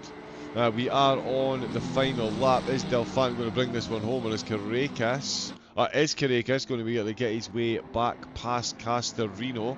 Can Castorino get himself back onto the top spot where he started the race? We'll jump on board with Carracas and watch the final lap unfold. And of course, as it stands, it's going to be Delphant starting 15th, Castorino 14th, and Carracas starting in 13th position in the next race. So it's going to be Carracas with the edge, but that won't stop him, given everything he's got to try and get the race win here. Worry about the consequences of the next race in the next race. Do everything you can in every race that you're in, and he certainly is at the moment. Along the back stretch we go, 11th time of asking, is he going to get himself back up to 2nd? He's got himself up the inside line before we get to the bridge again. Zero wing must be run on that Ferrari, sends it up the inside. It's going to be the tighter line, more centrifugal force, less acceleration. The McLaren man just about to hang on to that as the Honda of Delphant ahead. Oh, and he's taken a deeper line through the exit of the corner, and it's brought the three of them back close once again. There's going to be less than half a second separate the three of them across the finish line. Carracas almost shown the door there. are shown an opening to step his way through. Doesn't manage to do so.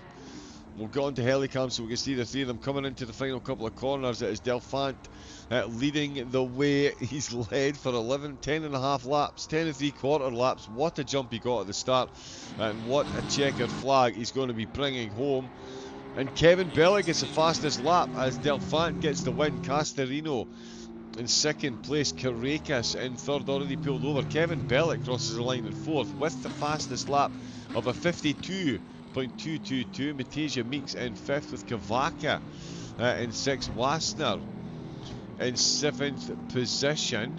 Remco Bath ninth. Silverio in ninth. Van der Meer rounding out the top 10. Lindblom's crossed the line as well as Picano. But there is our race winner, Eric Delphant. And that is certainly going to make the standings some interesting reading. We'll get a look at them, of course, before we jump into the second race. There was a few penalties popped up there as well. Apologies if they weren't popping up on screen. There were a few penalties handed out, but too much action to go on to talk about them. Car number 5. Certainly no one up at the front of the field affected by any of the penalties. What a drive by Wassner to get himself up as far as he did. Picano made it up 8 spots to get himself up to 12th position. Pluderman up 11 spots.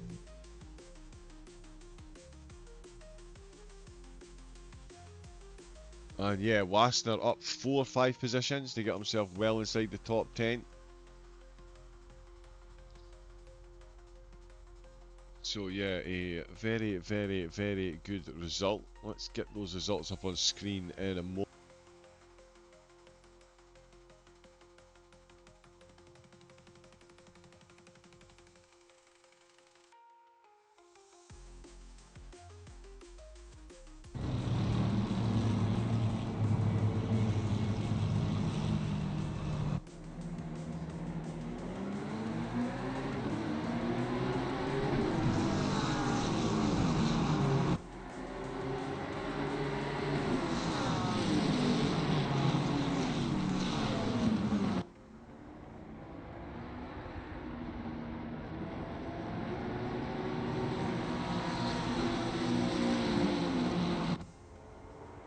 Okay, still got the Hungaroring. We'll stay on board. We'll watch some highlights from race number 1. Of course, race number 2, 40-minute race, 20-minute pit window.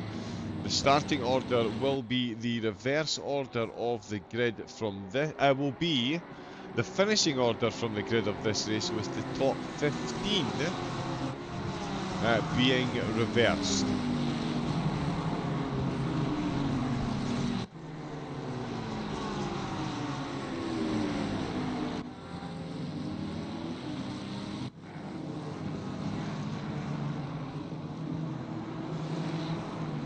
It certainly does make for some interesting reading. That does help Delphant, of course, in his charge for the championship. He is already on the top spot. They've now just got the reverse order grid to make their way through. We'll jump back and check them in a moment. Of course, we're here for round number 11. Paul Ricard, tonight's festive fare before the 90-minute finale at Monza. So make sure you get yourself tuned in for that. The drivers themselves looking to get their hands on these incredible prizes. The Odays LCD GX headphones for P3, the Meta Haptics bundle for P2, and €2,500 voucher for Monza Racing on the caseking.de Pro website. So yeah, huge thank you to the sponsors as well for the prizes, and the drivers for the entertainment that they put on out on track. Let's see if we do have the results. Yes, indeed we do.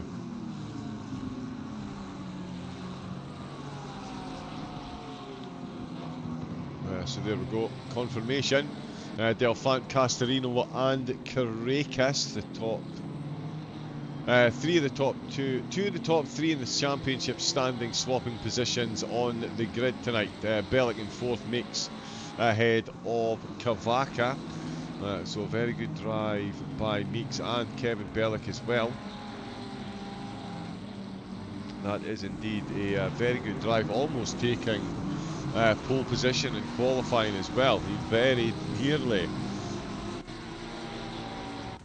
got the drivers up at the top, so give me a moment. We need to juggle about a bit to get into the next server.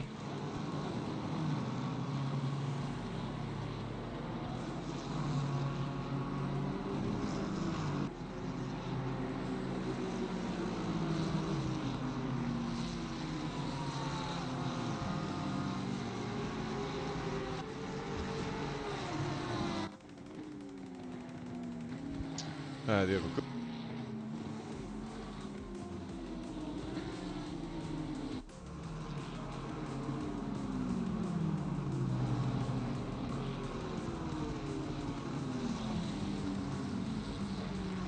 And yeah, we'll see how the standings look. We should get an update on them in a moment as well. But of course, going into this one, it was Delfant in one, Caracas in two, Castorino in third place. Not much separating them at all, but certainly Delfant. That is job one done for this evening, it's absolutely safe to say. Bringing home the race win in round number one. He's now going to start again behind his two championship rivals with the reverse order grid, and we've seen how much of a launch. But we did see how much of a launch he got at the start of race number one, so it'll be interesting to see if he can repeat that feat in race number two. He's going to need to.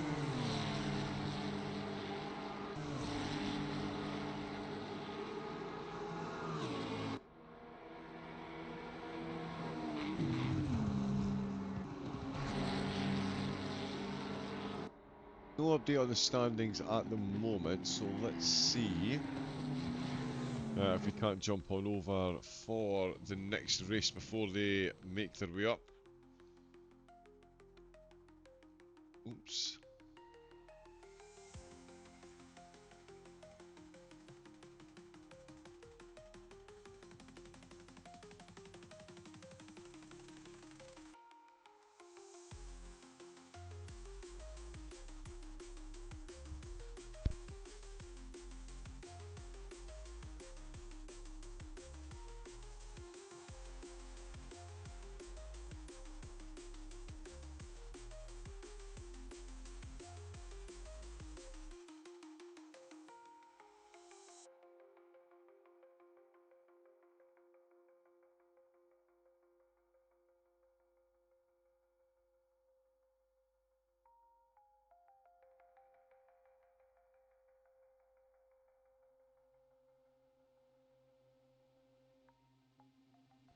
Yeah, I think we are. Yeah, there we go. Just about getting access. Perfecto.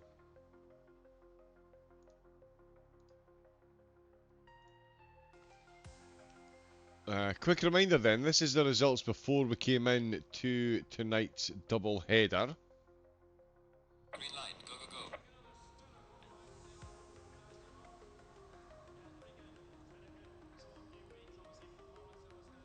Oh, some interesting weather conditions, to say the least. Yeah, the drivers are going to have fun with this one.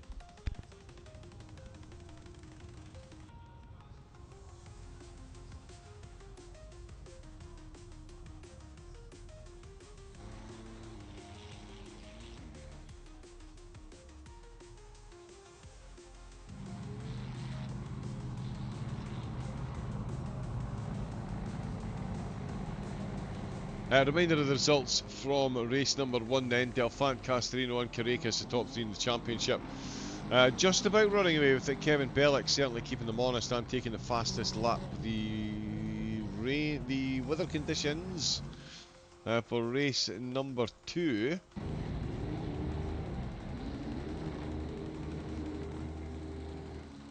are certainly going, as I say, going to make it a more than interesting one. The Great Leveler, I think if we can jump over and have a cheeky little look. There we can see live track conditions.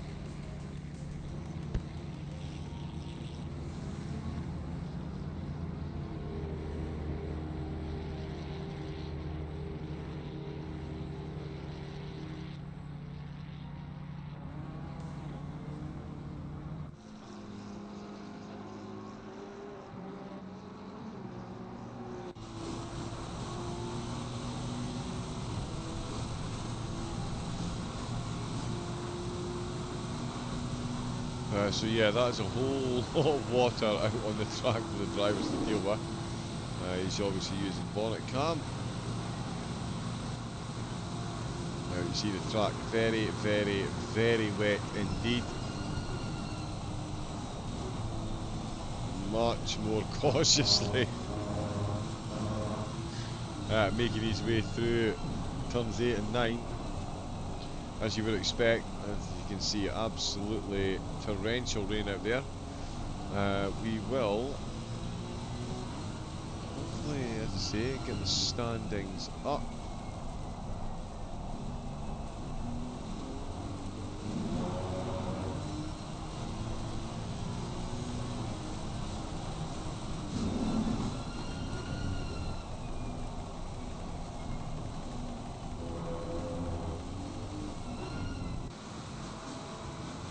Yeah, bear with us a few moments. We will bring you the race momentarily. Enjoy some of the cars trying to find someplace dry on track.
There we go, the drivers all pulling out of the pits. That is the confirmed standings currently up on screen. A lot of drop rounds kicking in for the drivers, and it is still Delphant leading the way. So these are the standings, sorry. Going into this race after race number 1 from round 11, and it is Delphant who is still leading the way. Again, some drop rounds to be taken into consideration. But as it stands, it is still Delphant, Carrera and Castorino who are top of the pile. Lindblom in 4th, Wassner in 5th, Meeks in 6th, Van Rossum in 7th, Bellick 8th, Michael Frey in 9th, and Jelka Vaca now rounding out the top 10. Vandermeer up to 11th, no Samir Foss tonight, Silverio in 13th, and Pluderman goes up to 14th ahead of Jan Boucher, who wasn't here tonight. Mario Hoffman solidifying his position in the top 20. He's currently in 17th place. As you can see, it is very, very, very wet out on track. So the driver's in for an entirely different time of it tonight for race number 2 than from race number 1. They do have, of course, the mandatory pit stop to observe as well. Don't think anyone will be, safe to say nobody will be taking on tyres for that one.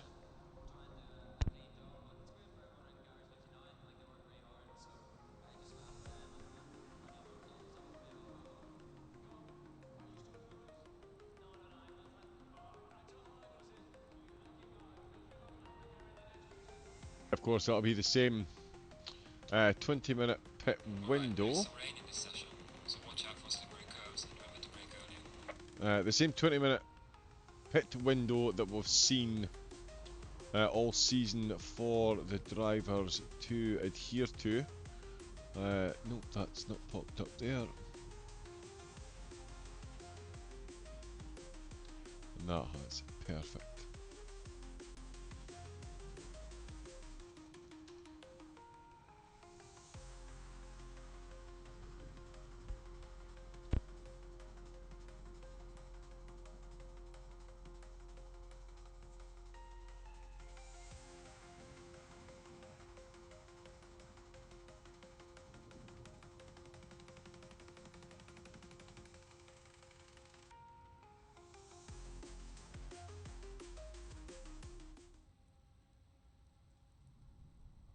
Yeah, what we can certainly do is we can have our own look at the starting grid. Let me just make that happen. And see where the cars are going to be starting. There we go. It will be Rich Mando that starts in 1st place. He'll be ahead of Willie Habold in 2nd. Geert Kust is going to start in 3rd place. He's ahead of Sebastian Picano in 4th. David Lindblom finished outside the top 10. Starts in 5th place ahead of Ulrich van der Meer in 6th. Miguel Silvero.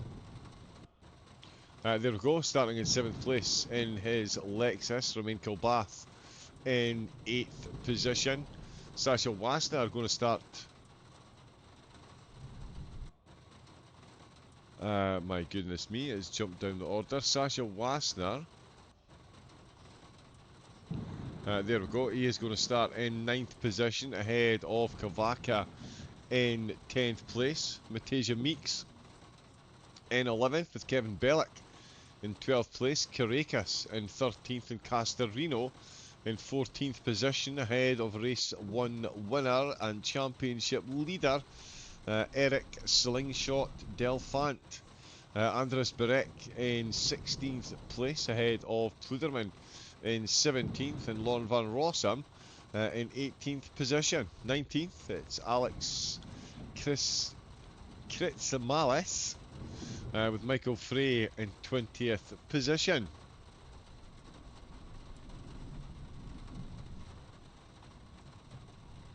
Love the sound of the thunder. There is Mario Hoffman in 21st ahead of Nicholas Briel in 22nd. David Zugier in 23rd, with Schumacher in 24th position. Michael Deringer in 25th place ahead of Hermann Mayer in 26th. Stefan Kozubek in 27th ahead of Ioannis Cornier in 28th position.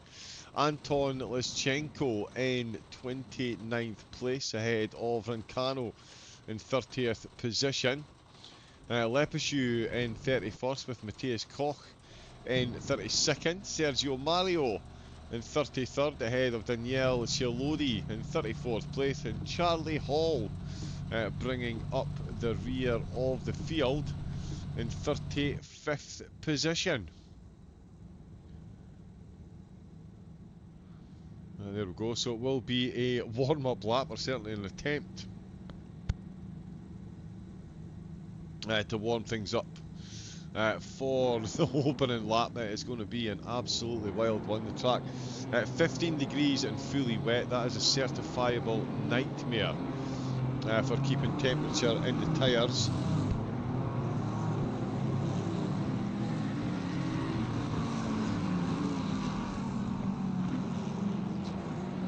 Especially with the pit stops as well, because yeah, it's one of those occasions it might actually be better to change tyres so you can get them reheated again. Is it going to be worth the 30-second time loss though?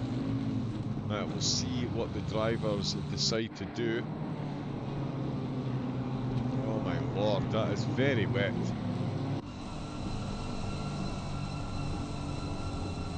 Yeah, just driving the whole entire course with his foot on the brake to try and generate as much heat in those pads as possible. The curves here are going to be absolutely nightmarish. Curves are definitely a long way to making up a quick lap time round here. So the drivers are going to have to seriously adapt to what they've got going on around them and what's going on underneath the tyres. Oh, you can hear those puddles absolutely splashing their way through. Not drivers up the front just saying hello to one another. Rich Mando in the BMW are going to be leading the way. Two BMWs leading the way after we had three different manufacturers lead the way in race 1. It's a BMW lockout for row 1 here in race number 2. Heavy is the head that wears the crown. I think is a phrase we would use at this stage for these two. I'm not sure I would be overly keen on these conditions into that first chicane. It's an interesting one to say the least. We'll see what Waster can do as well. He made up some good places in race number 1. Could well be worth a watch in race number 2, that's for sure.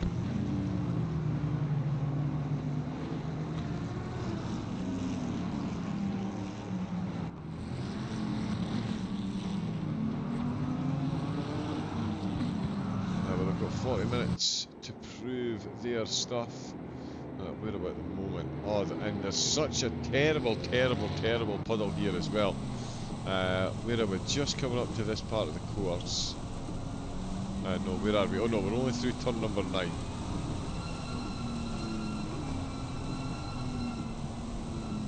Oh, the rain absolutely bouncing off the course. But yeah, the puddles as well, you can hear, you can actually feel it when you're out on track. It pulls your wheel, much like driving fast on a motorway. In the rain, you hit a puddle, it pulls on your wheel. And next thing you know, you're in all kinds of troubles. Oh, slowing it right up. And yeah, but this puddle here, just before this braking, just around about this braking zone. Oh no, this is still through 12, sorry, but a couple of... Oh no, it is through there. There's a puddle at the penultimate corner that is going to cause absolutely havoc. My apologies, the anticipation. Here we go, race number 2 from round number 11. 35 cars from race number 1. The top 3 from race number 1, sitting 13th, 14th and 15th at the minute. There is the green lights, it's foot down, it's flat out, and it is flying into turn number 1 for the top 3. We'll see what Delphant can do this time. Has he got the drop on the 2 ahead? He does not. Oh, and there's some late braking there and some early braking as well. There's a bit of a concertina effect as Van Rossum takes a little bit of contact. There's going to be Michael Frey. He does get himself past. He does indeed have himself a bit of a wiggle, but he now finds himself ahead of race 1 winner and Kevin Bellick, who almost out-qualified these drivers, got himself well involved in the podium battle in the early stages of race 1. He now finds himself in a battle with the drivers again, and the 2 of them make it past Kevin Bellick, dropping down 2 positions. It could be 3 as Michael Frey looks to go round the outside. It's still an absolute tussle as Sasha Waster, he's making a position there as Castorino and Carrera are swapping positions. That's Castorino up 2 spots. Oh, and we've got cars absolutely all over the place. Sasha Waster almost coming a cropper there as Matej makes his Honda looking entirely unsettled. I'm not sure if I missed a contact looking at the telemetry tower, but he's massively lost pace. Oh, and Grantis Carrera almost takes a wayward sliding Ferrari in the rear, as here comes the Apex Predators as well. They're looking to get themselves involved. It's going to be Carrera going side by side, a little bit of contact on the way in. Oh, the car on his outside ends up going sideways. Oh, it's Delphant. That's Delphant, of course, sorry, not the Apex Predators, that's Eric Delphant. And he ends up behind Sasha Waster and Michael Frey, although Michael Frey runs deep into turn number 9. That's going to surely open up the door once again for Delphant. No, it's not. It's going to be Michael Frey holding on to the position, and he takes the back of Waster's car. Waster spins, avoids making contact with anyone, as Matej Meeks is still involved in a battle as well. We've got Pluderman Kavaka. It's Michael Frey that was looking for. He's got Kavaka chasing him down. Rich Mando is still leading the way. He is still out in front. It's been a solid opening lap with Willie Habold. And Geert Kost, the top 3 still running as you were. Castorino is already up to 5th position. It's absolutely insane. Michael Frey has just gone up another position as well, and is he going to be able to hold this through the first chicane? He's got the inside line on the exit, or sorry, through the middle phase. He's got the outside line on the exit, and he's got that move done on Kavaka. Silvero's dropped down the order. Pluderman is rocketed through the order. Rancano is up to 16th place as well. So Rancano's made up 14 spots on the start. We've got Picano, Van der Meer and Kolbath out of the race. Sasha Wassner is down to 33rd position. So he has tumbled down the order. Matthias Koch up 12, Charlie Hall up 13.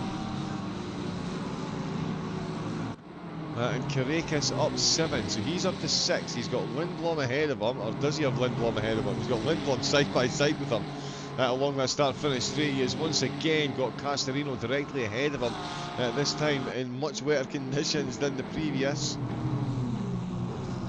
Oh, it sounded like, oh yeah, wow, so tentative going in to that right-hander, and they are bunching up very closely indeed. Mando now doesn't have a lot of separation between himself and the podium from race number 1.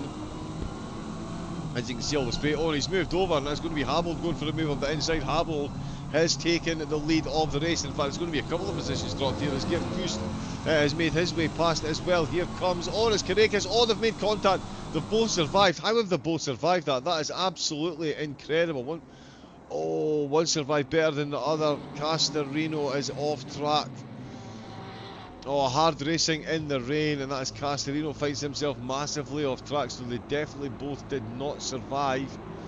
Let's have a look at a replay. There's so many of them popping up now, as Delphant's just been involved in an incident, so we can see here, yeah, Mando just dropping a whole lot of pace here, loses 2 positions. Castorino tries to take avoiding action and just ends up with that double tap there. Karekis with no place to go gives him a tap, and Castorino just, yeah, a crash in slow motion there, quite literally. Oh no, best lap, sorry. So as that was happening, we've got Delphant setting the fastest lap of the race. And he's actually putting a challenge in to Carrera for another win. As we go back to the live pictures, I believe Delphant is past Carrera.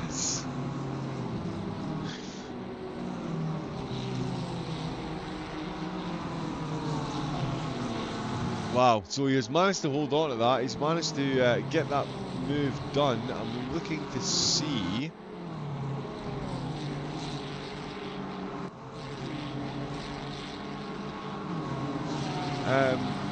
Apologies. Let me just. Oh, there's Castellino there. Yeah, so Castellino's recovered. He's still in the top 10. So he's still in the top 10, but he now needs to try and get past Michael Frey again.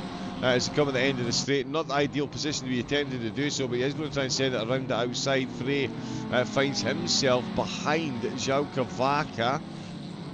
That's caused a little bit of a bunch up there. Frey has to back out of it. Castellino manages to pin it and hold on to the position he's taken. He's got David Lindblom of the Pixel Pilots and one-time race leader Rich Mando just ahead of him now. Mando down to 5th position.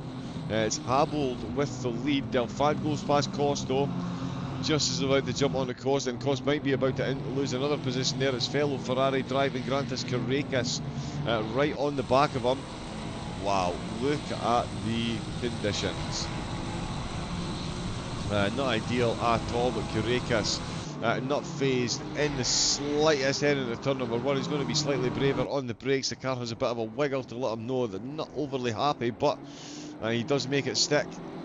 And he does get his way through, and that will be him looking to continue the charge to catch up to Delphant. They've got Willy Habold now, our race leader, being hunted down by Delphant and Carrera. Coast in 4th, Lindblom 5th, with Mando now in 6th position, being hunted down by Castorino, Frey, Cavaca and Pluderman. Kevin Bellick also making good moves at the start. He's up a spot to 11th. Starting, of course, in 10th. Pluderman ahead of him has made up 7 places, so he'll be keen to jump on that bandwagon. So you can see all the cars beautifully making their way on to the straight. Oh, got a bit ahead of ourselves there. Oh, and that's Sasha Wassner looking for overtakes there. Charlie Hall up 16 spots, but that looked like Sasha Wassner's Bentley. Was indeed, so he's now 28th position. That's more overtakes. Kutsa Malice, I think, just losing positions. Diana's Cornier ahead. Now, where's it I'm looking for? It's hard to see in the rain. Yeah, there's another Bentley getting involved. Oh, Matej Meeks and Van Rossum getting involved as well. Oh, and that's some damage on the Lexus of Silverio. So Silverio carrying damage for the LK Motorsport car. Rancano won't need too many invitations to try and get an overtake done there. It also looks like Lindblom. Oh, he's the wrong way round. Willy Habold is the wrong way round.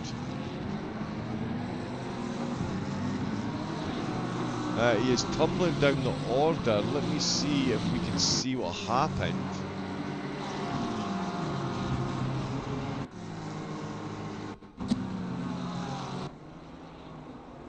So here he is then. He's got Delphant and Carrera's chasing him. Delphant is the closer of the two here, clearly. Oh, and he's just lost the back end of the car. Oh, and that slowed Carrera up. He took good avoiding action there, but yeah, the back of the BMW just stepping out. And he's had to hold the gears, hold the brakes, make sure he lets everybody past and rejoin in a safe manner. That's put everyone up a position. Cavaca looking to take a spot from Mando.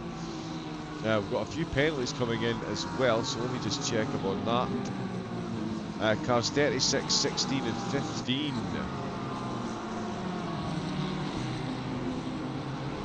36, 16 and 15.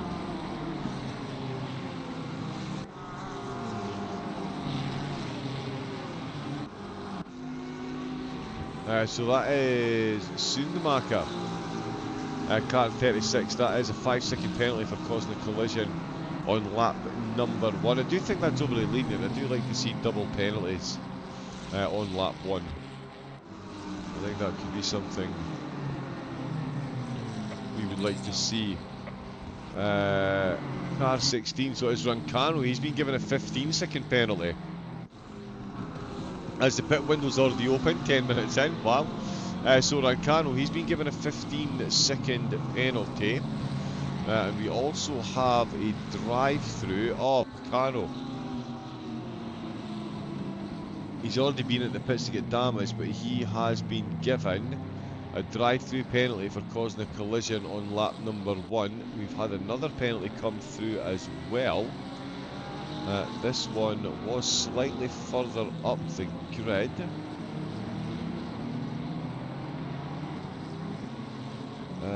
Car number 6.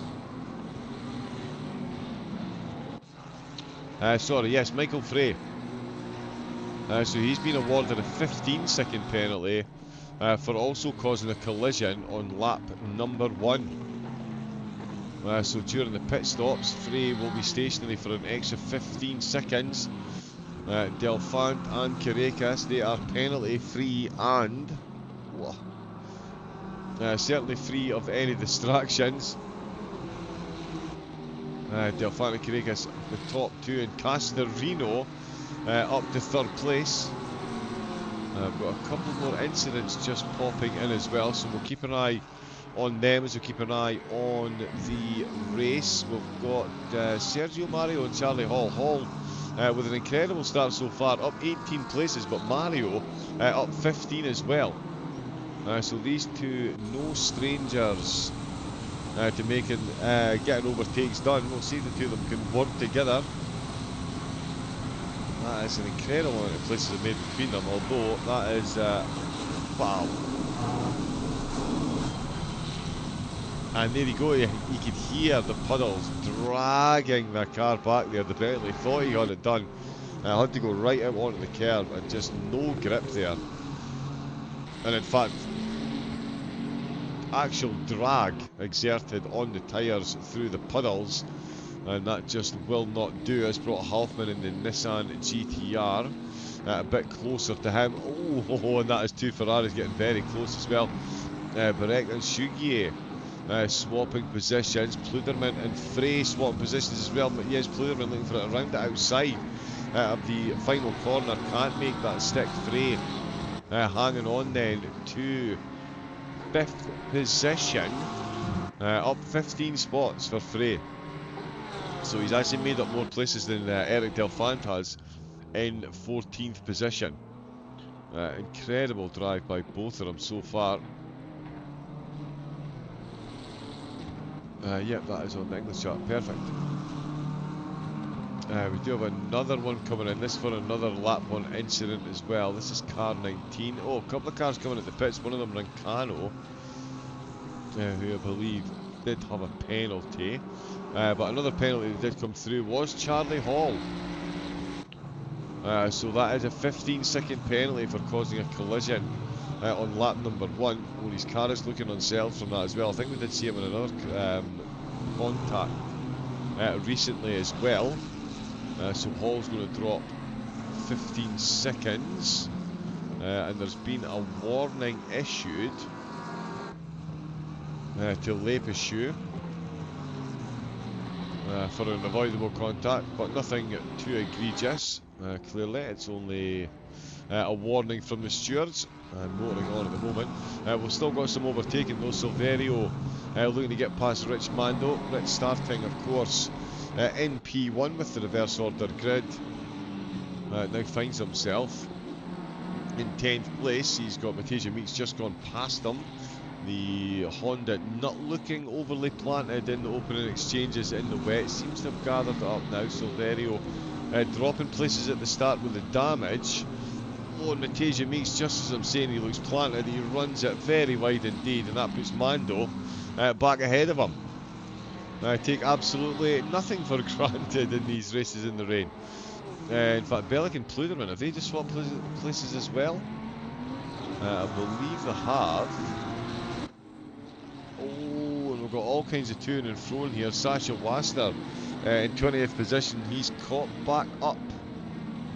So he's made it up 8 spots in the past few laps. Make that 9 as he goes past Cornier. He's got Hoffman and Koch ahead of him in the Nissan GTRs. So if he can get one, you'd think he might be able to get the other one as well. Got a few more incidents popping in as well, so we'll see if there is any recourse for them. Silverio into the pits with Mario. No pit stops so far for the top 2, Delphant and Carracas. Delphant again with the fastest lap. Carracas 1.3 seconds down. Castorino is 4.5 seconds down. But he's still 2.5 seconds up on Lindblom. So back-to-back podiums for the top 3 at the moment.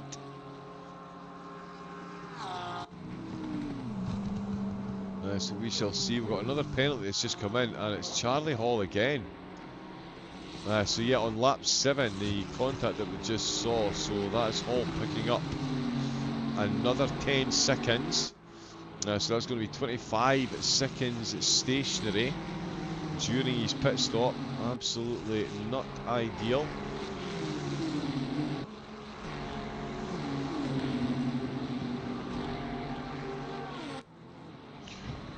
Yeah, we'll see if there is any more updates there. We've got 13 minutes left of the pit window, ergo 23 minutes left of the race. Bellic in 7th position ahead of Pluderman, Meeks and Mando, still rounding out the top 10 for the Habold.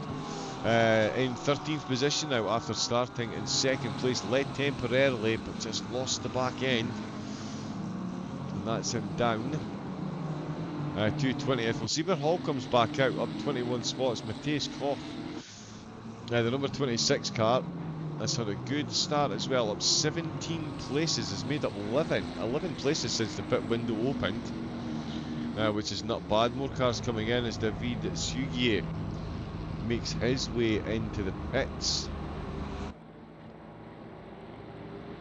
He will join Lawrence Van Rossen, Silverio, Berek, Rancano, Mario and Weiss, who have all been in. Lischenko has been in. Van der Meer is in the pits.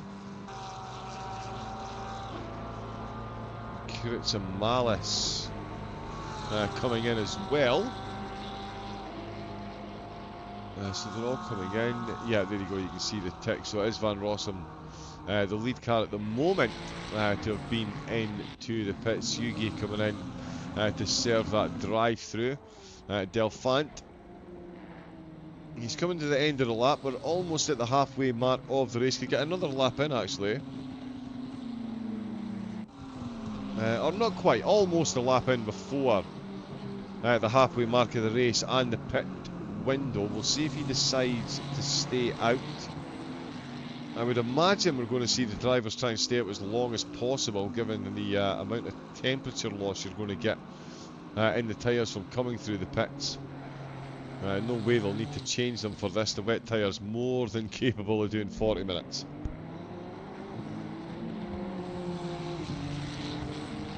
And yeah, as we thought, look at that puddle on the left hand side. But yeah, as we thought, the two of them do stay out. So too does Castorino. He's got Lindblom not far behind him, with Michael Frey still in close attendance, as well as Kavaka and Bellic.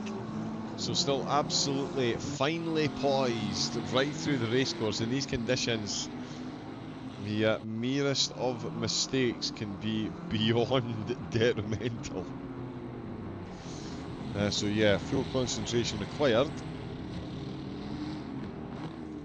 for the entirety of the race, as Waster looking for another move if he can. Matthias Koch managing to fend him off into and out of the last corner. Is he going to be able to do so?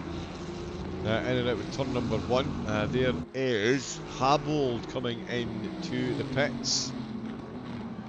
So that's another driver coming in, and that is pretty much on the halfway mark. Heavy rain until the end.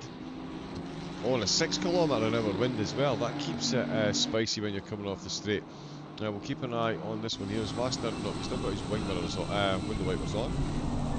Oh, and he's gone full send there into turn number 4. I think he was just a lot more committed on the brakes there. And that is Wassner making up a position very nicely indeed there. Cornier and Hoffman not too far behind. We can just see them coming around the corner in the background. Wassner did have a yellow flag there, but does still seem to be okay. Carrera's still in hot pursuit. You can see absolutely nothing from there. But he is still very much in hot pursuit of the race win. We've got 9 minutes left to go of the pits. And again, they're going to come past here. I don't think they're going to be coming in anytime soon. Definitely likely to try and save some tyre temp, or as much tyre temp as possible. No one fancying the undercut because that is Castorino's come through as well. Lindblom, Frey, all finishing lap number 10. Luderman as well. Matasia Meeks is going to be the next one around the last corner. Rich Mando does come in, so he's come in from 10th place.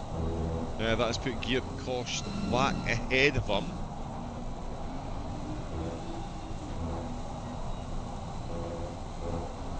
Vili Habold has come in. He served his drive-through penalty. He's back out in 20th position. And he's ahead of Sugi. Van Rossum, after taking an early pit stop, has got himself back up to 25th place.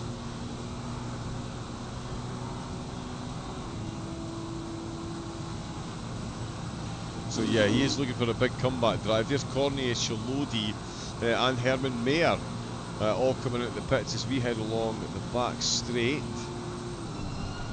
Car 19 was the last reported penalty. Maybe having one, may have a penalty coming in for the previous lap. We'll see what's going on there as we have a look at what's going on with the top two. Still absolutely as you would expect. The Ferrari piling on all the pressure to the Honda. Again, he must be running absolute bare minimum wing. It might even be a graphical error that he's actually got a rear wing on the back of that Ferrari at the minute. He is keeping up with the top speeds very nicely indeed.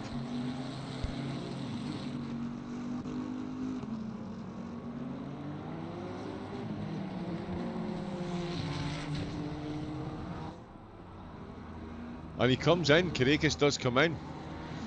Going for the undercut. Let's see, Castorino stays out, Lindblom stays out as well, and of course Eric Delfant past the pit entrance first. He declined to come in on this lap. So 17 still to go. Carrera's looking to try something. He's going to stop, fix fueling rate again, won't be changing tyres. Pit box number 1. Bellic and Delfanta as I'm looking for. What has he got now over Castorino? 6.5 seconds. With 6 seconds over Lindblom. Oh no, I thought we were getting a penalty review there, but no.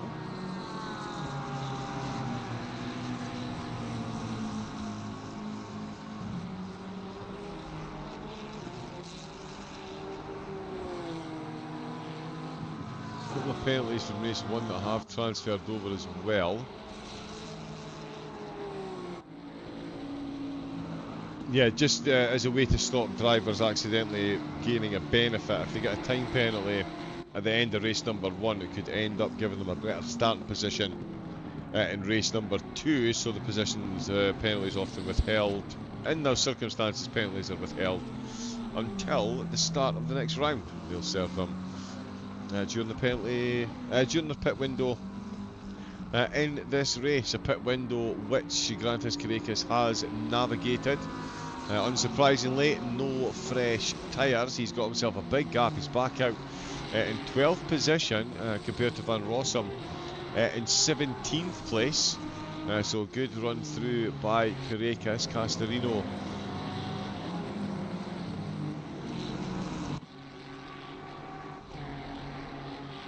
Yeah, Castorino. Oh, sorry, yeah, there's Delphant there. Delphant is still out on track, so there, yep, 6.7 seconds ahead of Castorino.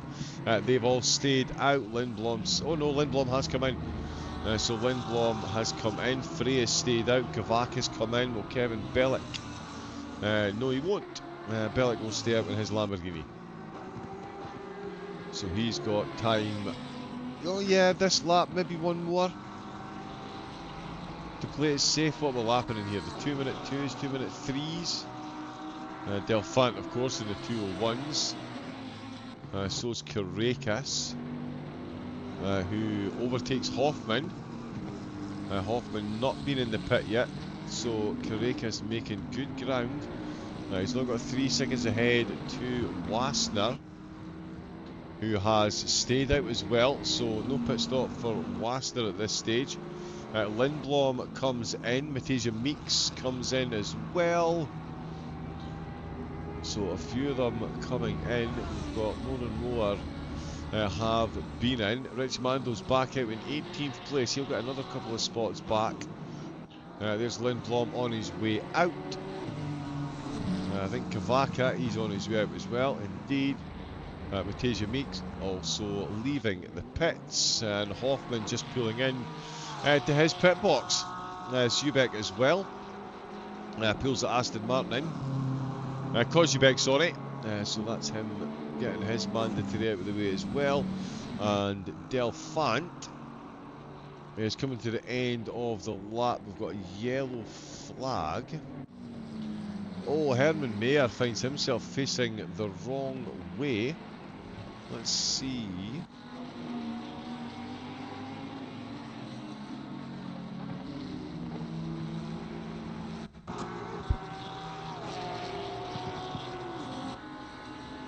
So off the back straight. Oh, all on his own. This is one where the back of the car just says no thank you. There we go. Oh, and there's already somebody parked out there. That is Matthias Koch in the Nissan GTR. So he was already out there facing the wrong way and very nearly joined by another car. Lindblom and Sugi. Oh, and as Lindblom goes flying past Sugi. No match for him there. Sugi has been in the pits for a drive-through. Lindblom has been in for his pit stop. Michael Frey has come in. Geert Kust is on his way in as well. So here comes Karakas out at the final corner to retake some positions. He has, of course, passed Sasha Wassner. He's staying out for another lap. So too, oh no, my apologies, I can't say so too, Michael Dernier. Because he's not out the last corner yet. Let's see if he does indeed come in. He does indeed. Comes in from 9th place, so there's going to be more top 10 shuffling. Lepeshu at the moment, 15th place. The only driver... Oh no, sorry, that's Sugi coming as well. There's a couple of drivers that have been in for drive-through. Sugi's been in for a drive-through. He's now in for his pit stop, and it looks like Lepeshu is coming in as well. Yeah, 1 minute 44 left on the pit window. Won't have enough time to do another lap. Neither will Eric Delphant, so it is going to be a trip into the pits on this lap. He's got a Nissan just ahead of him. Castorino, Bellick and Pluderman are all going to be coming in as well. And there is Delphant round the last corner. Pulls the car over into the pit lane, and in he comes.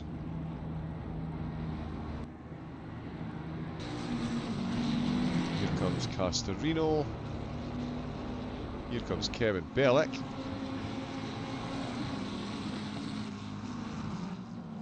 And Pluderman a bit down the road. That's Charlie Hall there. Just being blue flag, so that's Bellick in. Where is Pluderman? He's out the last corner. And he comes piling into the pits as well. So Grantis Karakas. Okay, so he's got 11 and 12 on his horizon. Delphant is stationary. Bellick is moving. Castorino is on his way back out again. He's in the first half of the pit box, of the pit lane, so he's got a fair bit to go before he gets to pit exit. Here comes Carrera. Has he made the undercut work? It is certainly looking like it's going to be close. It's not even going to be close, in fact, because there goes Grantas Carrera. That is a worldie of an undercut. Oh no, sorry, it's Delfante he was trying to get the undercut on. My apologies, I'm getting myself confused. He wants to be ahead, and he should have been ahead of Castellino, but he couldn't get ahead of Delfante. My apologies, he didn't get the undercut done. Delfante has managed to stay ahead. Only just though. Now he's going to be on much colder tyres. Bellic exiting the pits. Castellino still in third. Pluderman exiting the pits as well. Van Rossum is only just behind him. Van Rossum looking for 8th place here if he can. He's certainly going to be close, but Sasha Waster, the last driver to come in and take his pit stop. Van Rossum looking close. Carracas looking close as well. Can he get the move done? Castellino was 6 seconds behind when he came in the pits. 6 seconds behind after coming out of the pits. Wow, Pluderman, Van Rossum, Michael Frey up to 10th place. That's a good drive by him. And that is Sasha Wassner out of the pits. And let's see, we'll go to the end of the race. Castellino, Kevin Bellic. Great race for him, up to 5th place. Great couple of races for him. Some very good points he's going to be bringing home. We have W. Castellino says, Dado, apologies, that came in a little while ago. We missed that one, but thank you for tuning in. We're going to be, certainly going to try and have a quick chat with the top 3 from race 1, from race 2. If anybody does have any questions they'd like to ask, do let us know. A couple of warnings coming in. Cars 13 and 35 picking up warnings for contacts on lap 9 and 10. Car 31, I believe, is about to be issued a 5-second penalty. David Zugi.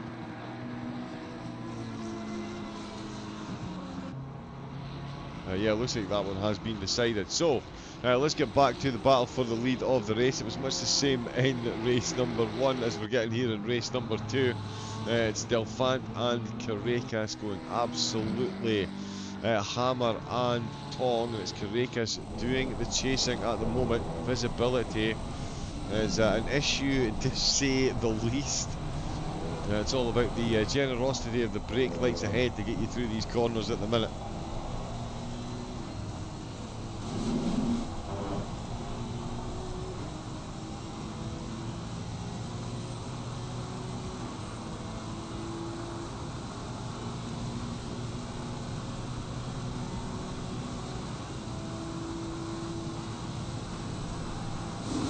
Somewhere circa 3 laps to go. Certainly in that area. Oh, Van Rossum was looking close here, lost a bit of time to Pluderman. Geert Kust is back in the pits. So a second stop, we will... Is he carrying damage? Oh no, he's already on his way out. I was for a drive-through, my apologies, that was a drive-through for track limits. Oh, and this is what makes it even more interesting. We've got a back marker involved. The two of them are going to go side by side once again, and it's going to be, a little bit of a contact there. The Honda managing to find traction at the absolute last second there to keep the car between the Mayo and the Mustard, but a touch of door banging between the two cars almost saw them both off track as Castellino's finding a couple of tenths here and there. A couple more penalties coming in, and that looks like a very wide corner exit there from the last corner. It is indeed for Carrera. Sorry, just looking at the penalty sheet there. Looks like David Sugier has picked up a further 5 seconds for causing a penalty, causing a collision on lap 14. So Sugier will drop 10 seconds when he crosses the line. We'll get those up on screen.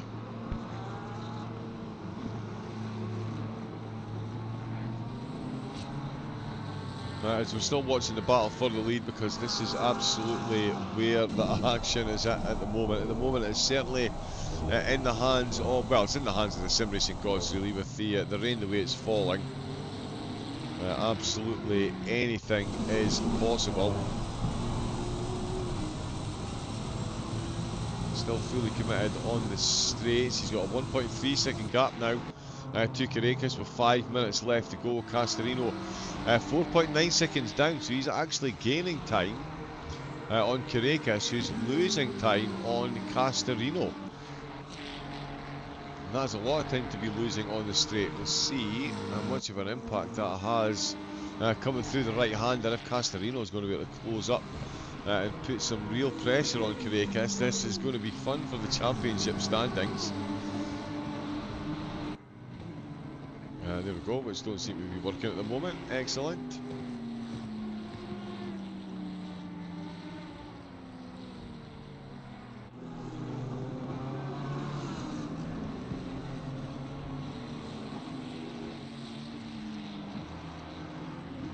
Yeah, so at the moment it's Delphant, Carrera, Castorino in the championship, and that is the current standings on track. Well, but Castorino, he is eating into Carrera's time there. Oh yeah, just under 4 seconds. He's absolutely keeping him as honest as the day is long, and Delphant is now getting that gap up to 2 seconds. So the biggest gap that we've seen between the top two at any stage of either of the races in the CaseKing.de Pro Series this evening, and it is going the way of Eric Delphant, very much so.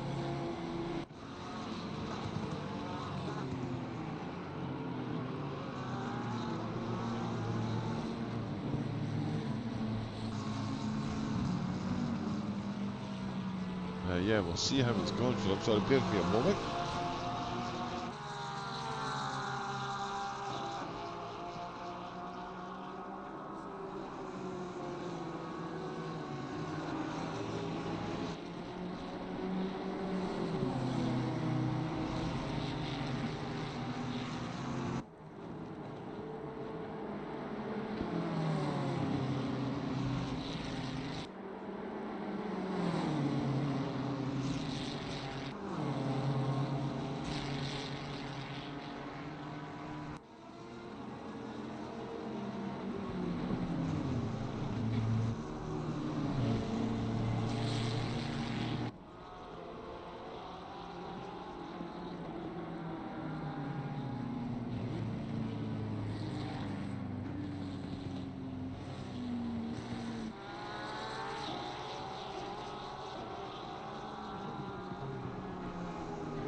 Here we go, 2 minutes and 9 left to go. When he crosses the line, he's going to get this in one more lap.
He's just coming into the final few corners now. He's got 1.8 seconds back to Grantis Carrera. And we will see. I think he is going to get another lap. We've got a yellow flag. One of the cars is in the pits. And he is going to get another lap. He's going to cross the line. Oh, he's got another car getting a drive-through for track limits. Is that Delphant? No, it's not. Oh, a few cars down at the back of the field getting drive-throughs. Kurekis is going to cross the line. He's still in second place. Castorino in third. Lindblom in fourth. Kevin Bellick not far behind. In fifth position. Bellick's made good progress through the race so far. 7 places he's made as David Lindblom finds himself coming up against... Oh no, I thought there was a back marker there. Must have been a ghost car. Delphant, no problems there for him. Hoffman and Coast and Habold actually getting very close together again after drive-throughs and penalties. It's Hoffman that finds himself in the middle of the two of them at the moment. Potentially some position swaps there. Van Rossum as well, another driver that's had a very good race himself, and Kluderman both ascending 10 places over the race. And it finds him. Both of these drivers 7th and 8th, but they are very close. So that might be 11-9. As far as positions go, we'll see if they can keep up to the end.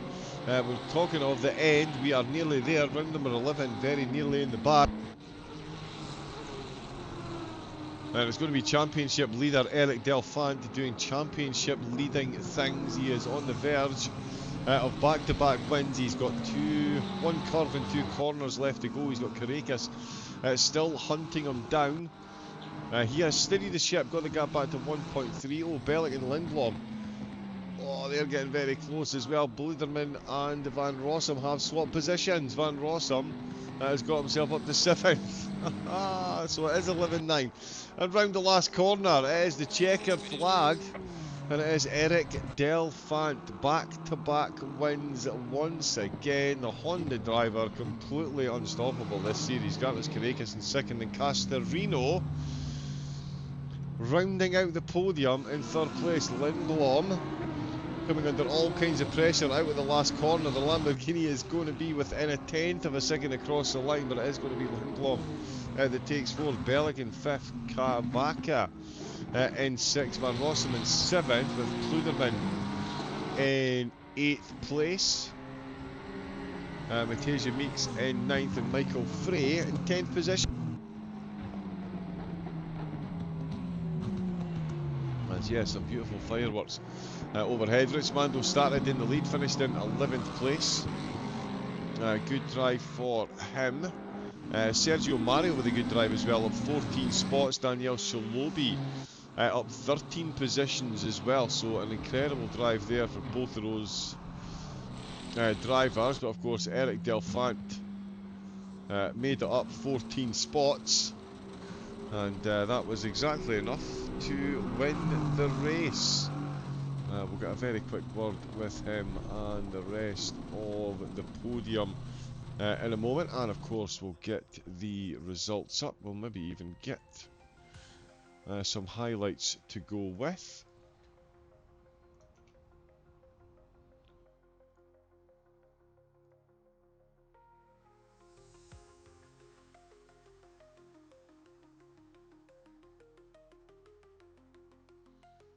Yeah, we'll see if we get anyone jumping in. As I say, we'll get the highlights up, get the results up.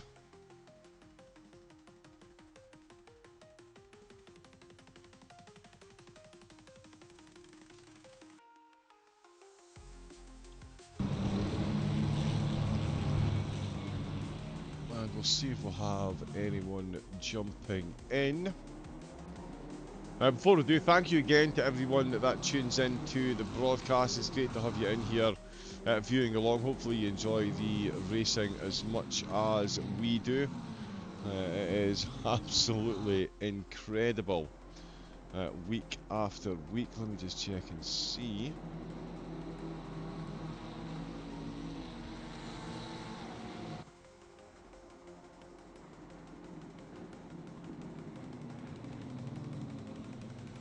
Right, I think that is still the race 1 results. So we'll stick with the highlights for a moment. We'll see. Tell you what, we'll grab in Eric at the moment. So yeah, joining us in the commentary box after an eventful evening of racing, to say the least, but an extension of his lead on the championship and back-to-back wins at Paul Ricard is Mr. Eric Delphant. Good evening, Eric. How was tonight's racing for you, good sir? It was quite intense, I can say. Especially the first laps was quite chaotic, but managed to survive in the first laps, and then with the new visibility, it was a bit easier. But this condition is always tough, always very easy to spin or to do a big mistake. So really happy for both races. Yeah, I mean, an incredible start from race number 1 to get yourself into the lead. But as you mentioned, we'll have to talk about race 2, lap number 1. Starting in 15th position in these conditions, that is, as you say, the absolute definition, surely, of pressure on a racetrack, especially when we're so close to the end of the season. You've got that championship lead, and your two closest rivals finished on the podium with you in race 1, and they're right beside you at the start of race number 2. Yeah, I don't know if I am the leader, because with the races of we have to how is it in English? We have Drop to rounds? discard The 3 drop races rounds, to. Yeah, okay. I don't know if I'm in the lead, but I think it's Amedeo, but I think we are all pretty close. But we will see after this round, and then in Monza final. Yeah, Monza. I am slightly under the weather, so we will keep this nice. And oh no, Amadeo has disappeared. Yeah, so we've got Monza coming up next for the 90-minute finale. Now that is going to obviously take away the reverse order grid, so a bit of an alleviation there. But Monza, it's certainly got a tricky series of chicanes to navigate, especially over 90 minutes. How are you looking forward to the season finale?